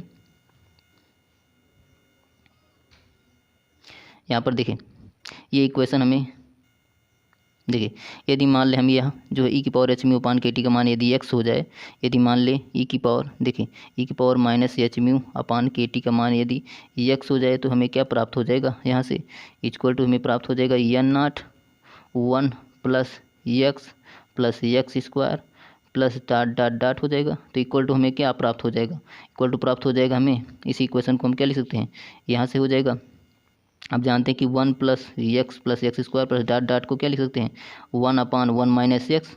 तो यहाँ पर हो जाएगा one upon one minus x और एक्स को हमने क्या माना था, ई की power H mu upon K T. तो यहाँ पर देखिए तो वन माइनस ई की power H mu upon K T, N not तो वैसे ही रहेगा, तो N not upon one minus E की power H mu upon K T आ जाएगा यहाँ से। अब यहाँ से आगे देखिए अब टोटल एनर्जी ऑफ यदि एन ऑक्सीलेटर हो जाए, टोटल एनर्जी जो है तो ये दिस क्या हो जाएगा, एन ऑक्सीलेटर हो जाए तो ई इक्वल टू क्या हो जाएगा, N one H mu, N two two H mu, N three three H mu plus dot dot dot हो जाएगा। यहाँ पर एन आर ये N R R H mu हो जाएगा। अब यहाँ से देखिए सभी में क्या है, एच म्यू सभी कॉमन है, तो एच म्यू कॉमन लेंगे तो क्या हो जाएगा, N one plus two N two plus two three N three plus dot dot dot. अब यहाँ से इसी में देखिए इसी क्वेश्चन में हम मैक्सवेल रिलेशन यूज करेंगे, तो क्योंकि मैक्सवेल रिलेशन क्या था, एन आर इक्वल टू क्या था, एन नॉट ई की power minus H mu upon K T. यहाँ से देखिए एन वन पुट करेंगे तो हमें एन नॉट ई की power H mu upon K T. अब यहाँ से देखिए ये सभी यहाँ पर माइनस हो जाए, माइनस माइनस। अब यहाँ से पुट करेंगे तो यहाँ पर देखिए एन वन के यहाँ से फर्क नहीं पड़ता, एन नॉट ई की पावर एच म्यू पान के टी, एन टू का मान पुट करेंगे एन नॉट ई की power minus two H mu के टी एच म्यू पान के टी। अब यहाँ से एन थ्री का मान पुट करेंगे तो क्या हो जाएगा, N three N not E की पावर थ्री एच म्यू पान के T plus dot dot dot हो जाएगा। अब यहाँ से देखिए सभी में एन नॉट फिर से कॉमन है, तो एन नॉट कॉमन लेंगे तो एन नॉट एच म्यू हो जाएगा, ई की पावर एच म्यू पान के टी प्लस टू ई की पावर एच म्यू पान के टी प्लस थ्री ई की पावर एच म्यू पान के T plus dot dot dot हो गया।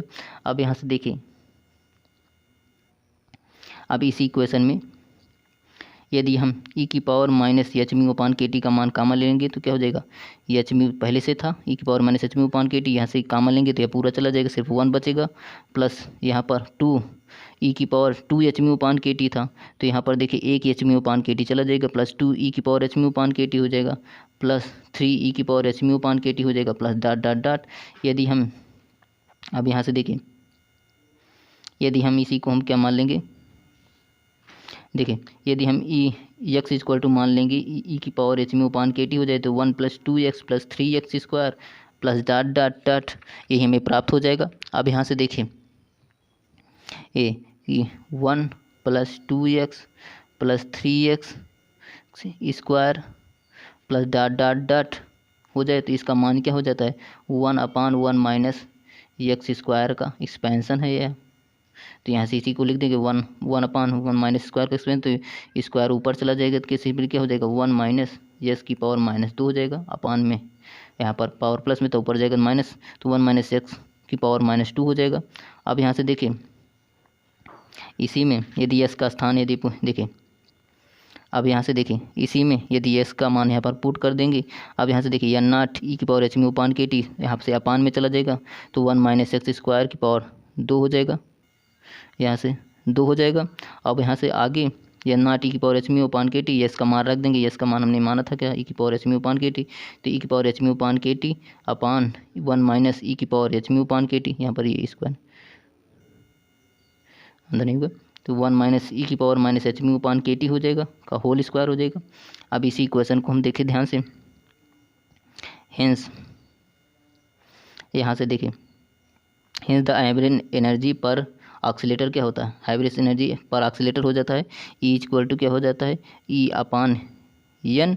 अब यहाँ पर देखिए हमने यहाँ पर एन का मान भी निकाला था, यहीं पर ई का मान यहाँ पर हमने निकाला था, तो ई का मान क्या हो जाता है ई का मान यहाँ पर रख देंगे और यहाँ पर टोटल क्या हो जाएगा,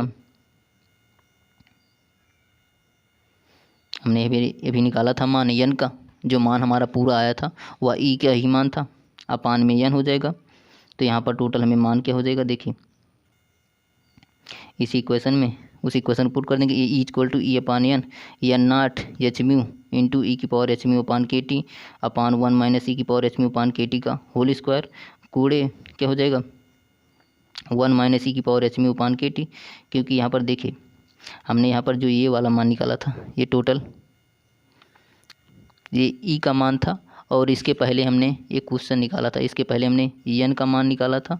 एन का मान क्या आया था, एन का मान आया था n0 अपान 1 - ई की पावर एप्सिलॉन अपान के टी, तो एप्सिलॉन का मान जहाँ पर क्या था एच म्यू था। अब यहाँ पर देखें ई इक्वल टू क्या था ई अपान एन। अब यहाँ से हम ये वाला मान पहले पुट करेंगे अपान में इस वाले मान को पुट करेंगे तो ये वाला पोर्शन ऊपर चला जाएगा और ये वाला नीचे चला आएगा। तो हमने सिर्फ यहीं लिखा है, देखिए यहाँ से ई की power -H mu upon K T 1 - ई की power H mu upon K T का होल स्क्वायर गुड़े 1 - ई की power H mu upon K T upon n0, simply यहीं हो गया। अब यहाँ से देखिए इसी में थोड़ा यहाँ पर हम चेंजेस करते हैं। अब यहाँ से देखिए n0 से n0 कैंसिल हो जाएगा। अब यहाँ से देखिए 1 - ई की power H mu upon K T की पावर 2 है, यहाँ पर इसकी पावर क्या है 1 है, तो यहाँ पर एक पावर इसका यहाँ कैंसिल हो जाएगा, इसका एक पावर, तो सिंपली हमें बचेगा क्या देखिए एच म्यू ई की power -H mu upon K T upon 1 - ई की power H mu upon K T, simply हमें यह बच गया। अब यहाँ से देखिए यहाँ पर हम ई की पावर एच म्यू देखिए यदि हम ई की power -H mu upon K T से ऊपर यहाँ पर न्यूमरेटर और डिनोमिनेटर में हम डिवाइड्स कर देंगे तो यहाँ ऊपर वाला कट जाएगा, यहाँ से आ जाएगा ई की power -H mu upon K T, तो यहाँ से आप 1 अपान ई की power H mu upon K T आ जाएगा, -ई की power H mu upon K T से कैंसिल हो जाएगा, सिंपली में बच जाएगा एच म्यू, यहाँ से एच म्यू ई की power -H mu upon K T -1 हो जाएगा। ये इक्वेशन में प्राप्त हो गया। अब यहाँ से देखिए इट कैन बी अब डिड्यूस्ड किया जाता है number of oscillator per unit volume having the frequent in the range of, यदि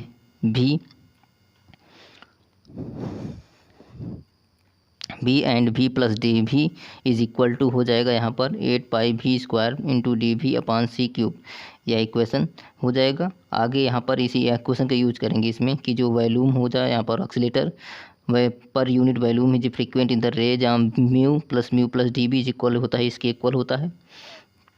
अब इसी इक्वेशन का हम यूज करेंगे, तो यहाँ पर देखिए द एवरेज एनर्जी, अब यहाँ से हम एवरेज एनर्जी पर यूनिट वॉल्यूम लेंगे, तो यहाँ पर देखिए यहाँ पर मल्टीप्लाई हो जाएगा डी वी में, तो यहाँ पर E V D V into multiply हो जाएगा। अब इतने का मान तो यहाँ पर क्या है 8πv² upon D we c³ है।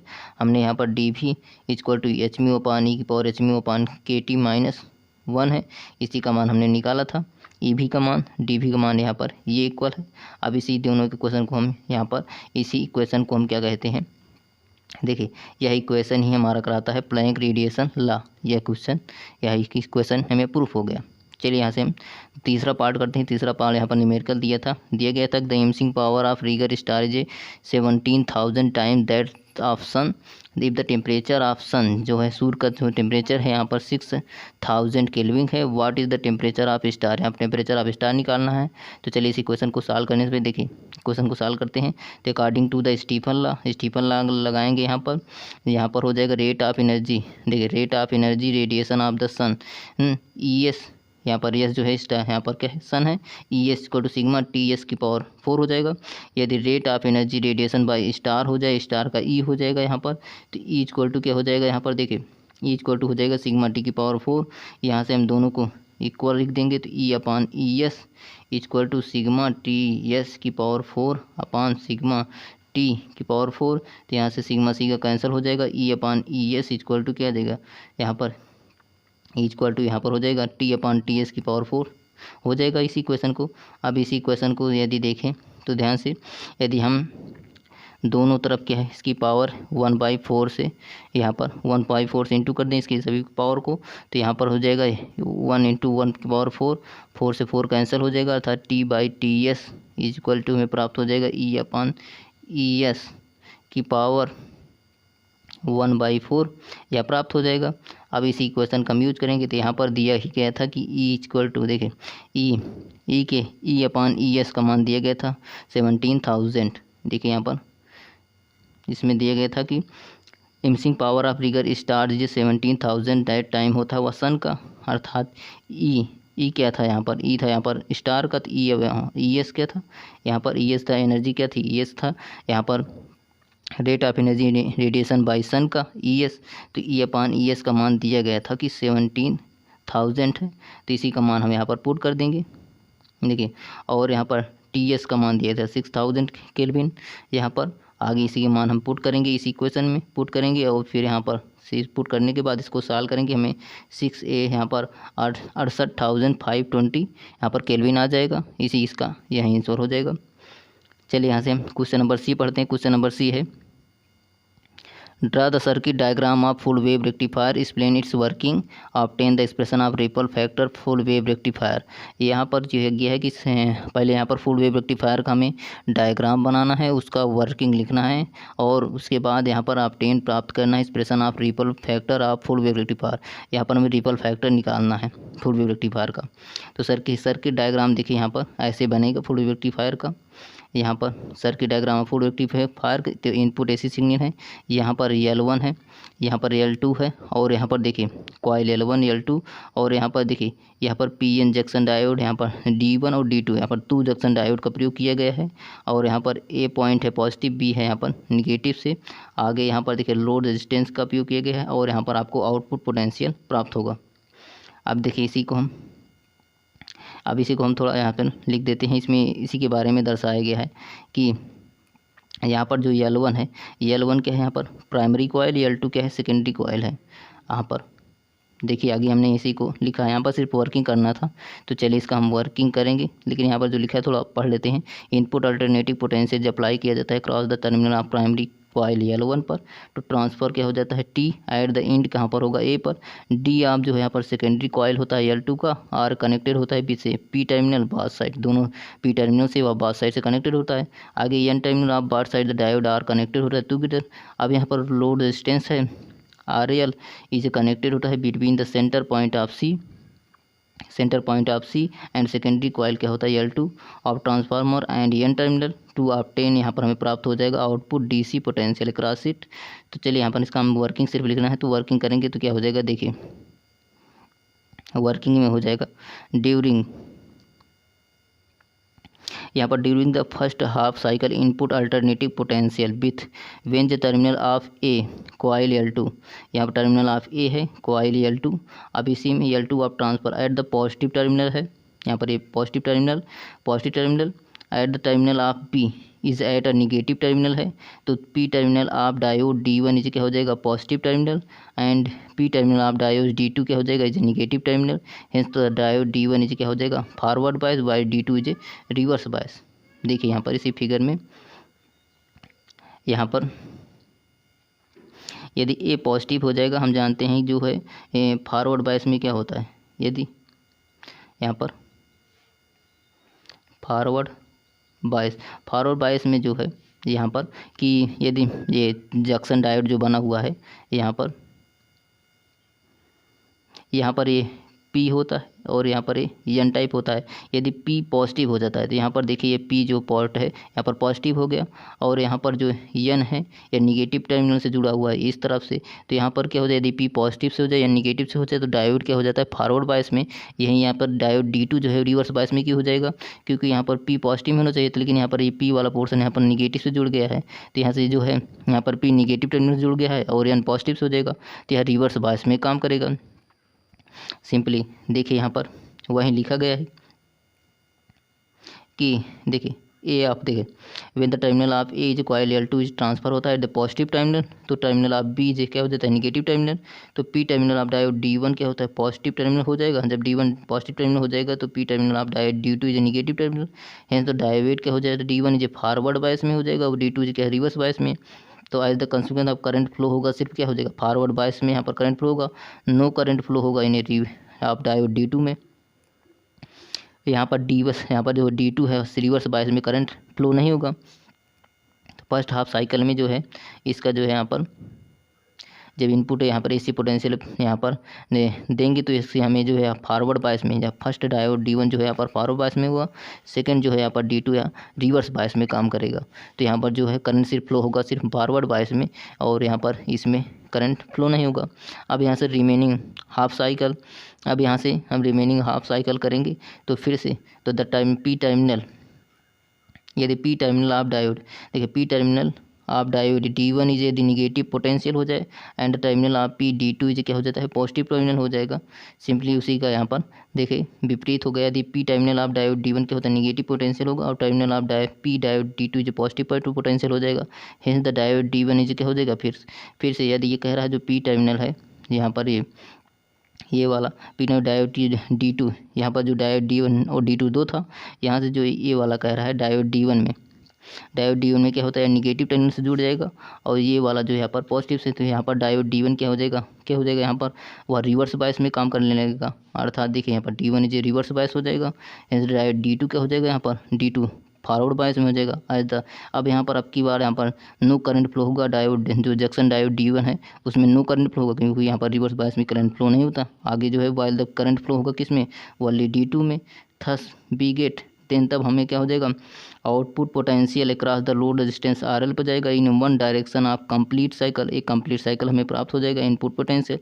It is a clear from, यहाँ पर देखिए इसे इट इज़ ए क्लियर हो जाएगा फिगर से। देखिए यहाँ पर डायोड D1 का यहाँ पर फिगर कैसे बनेगा, तो डायोड D1 का यहाँ पर फिगर बन जाएगा आपका यहाँ से फर्स्ट हाफ साइकिल से,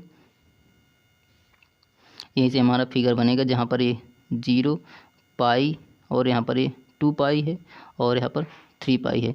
अब सेकेंड यहाँ पर डायोड D1 के लिए या डायोड D2 के लिए हम बनाएंगे तो हमें क्या प्राप्त हो जाएगा, देखिए डायोड D2 के लिए हमें प्राप्त हो जाएगा यहाँ पर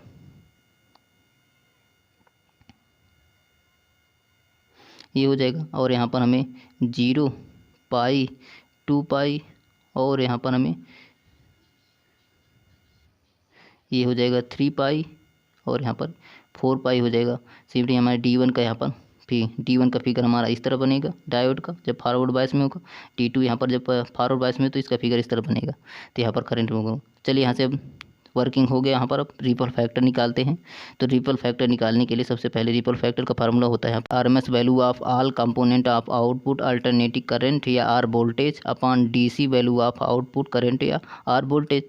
यहाँ पर अल्टरनेटिव IAC या I डैश RMS हो जाता है यहाँ पर। I dash R M S से अपान आई डी सी। अब हमें I R M S in AC से इनपुट है, तो यहाँ पर हमें इसी का मान निकालना है। तो हम जानते हैं यहाँ फार्मूला होता है कि I square R M S equal to होता है I dash square R M S plus I D C का होल स्क्वायर होता है। अब यहाँ से देखिए आई आर एम एस के यहाँ पर रूट उस तरफ ले जाएंगे तो हमें सिंपली क्या हो जाएगा, I R M S equal to हो जाता है यहाँ पर डैश, यहाँ पर इंटू में आ जाएगा। अब यहाँ से देखिए हमें निकालना क्या है, यहाँ पर I dash R M S निकालेंगे, आई ए सी से नहीं, I dash R M S से निकालेंगे तो हमें क्या हो जाएगा। अब देखिए इसको हम देखिए I dash square R M S equal to हो जाएगा, आई डी सी को हम उस तरफ ले जाएंगे तो क्या हो जाएगा, I dash R M S, यहाँ पर डैश नहीं होगा, I R M S minus हो जाएगा, ये प्लस में उस तरफ जाएगा तो माइनस में, आई डी सी का स्क्वायर हो जाएगा, यहाँ पर इसका भी स्क्वायर है। अब यहाँ से स्क्वायर है, स्क्वायर को उस तरफ ले जाएंगे तो रूट लग जाएगा, तो I dash R M S equal to क्या हो जाएगा, root I square R M S minus I D C का होल स्क्वायर। अब यहाँ से देखिए रिपल फैक्टर क्या था formula, gamma equal to I dash R M S upon I D C, root हो जाएगा I R M S upon यहाँ पर आई डी सी का होल स्क्वायर हो जाएगा। देखिए इसी में हम यदि आई डी सी से डिवाइड्स कर देंगे दोनों तरफ आई डी सी स्क्वायर से, तो आई डी सी से स्क्वायर यहाँ पर डिवाइड करेंगे तो एक आई डी सी बाहर यहाँ पर आ जाएगा, तो I R M S upon I D C का होल स्क्वायर हो जाएगा -1, यह आ जाएगा, प्राप्त हो जाएगा। अब यहाँ से हम आई आर एम एस का मान हम यहाँ पर पहले से निकाले थे, तो यहाँ पर हम पहले से मान इसका हम रख देंगे, तो आई आर एम एस का मान होता ही है यहाँ पर, इसका याद रखना, आई आर एम एस का मान होता है आई नॉट अपान रूट 2 और आई डी सी का मान होता है यहाँ पर 2 आई नॉट अपान पाई। यही दोनों मान हम इसका पुट कर देंगे इसमें। यदि पुट करेंगे तो यहाँ पर देखिए इसे सॉल्व करेंगे तो हमें यहाँ पर आ जाएगा रूट 1.11 का होल स्क्वायर -1 हो जाएगा, इसे घटाएंगे तो हमें 0.482 आ जाएगा। रिपल फैक्टर इसका ये आ गया। अब यहाँ पर परसेंटेज में तो the efficiency of full wave rectifier twist होता है efficiency of hall wave rectifier. अब यहाँ से देखिए फुल वेव रेक्टिफायर का जो इफिशियंसी है यहाँ पर आ गया है, इफिशियंसी अर्थात रिपल फैक्टर यहाँ पर आया है। देखिए यहाँ पर हाफ फुल वेव रेक्टिफायर का रिपल फैक्टर आया है 0.482। यदि हाफ वेव रेक्टिफायर का इफिशियंसी क्या होता है 1.2, तो यहाँ पर देखिए दोनों में यदि तुलना करेंगे तो क्या हो जाएगा, जो फुल वेव रेक्टिफायर जो होता है, जो ट्विस्ट होता है एफिशिएंसी, जो फुल वेव रेक्टिफायर होता है वह ट्विस्ट होता है efficiency of hall wave rectifier का। चलिए यहाँ से वीडियो में तो एक क्वेश्चन और बचा था, उसको यहाँ पर आप लगा लीजिएगा, हमने मॉडल पेपर अपलोड किया है वहाँ से लगा लीजिएगा, नहीं आएगा तो कमेंट जरूर कीजिएगा, तो हम आप वहाँ आप करो, हम बता देंगे, फिर से उसका वीडियो बना देंगे अलग से वह क्वेश्चन। और चलिए यहाँ से अगर आपको वीडियो अच्छी लगी हो तो वीडियो को लाइक जरूर कीजिएगा, चैनल पहली बार है तो चैनल सब्सक्राइब कीजिएगा। Thanks for watching.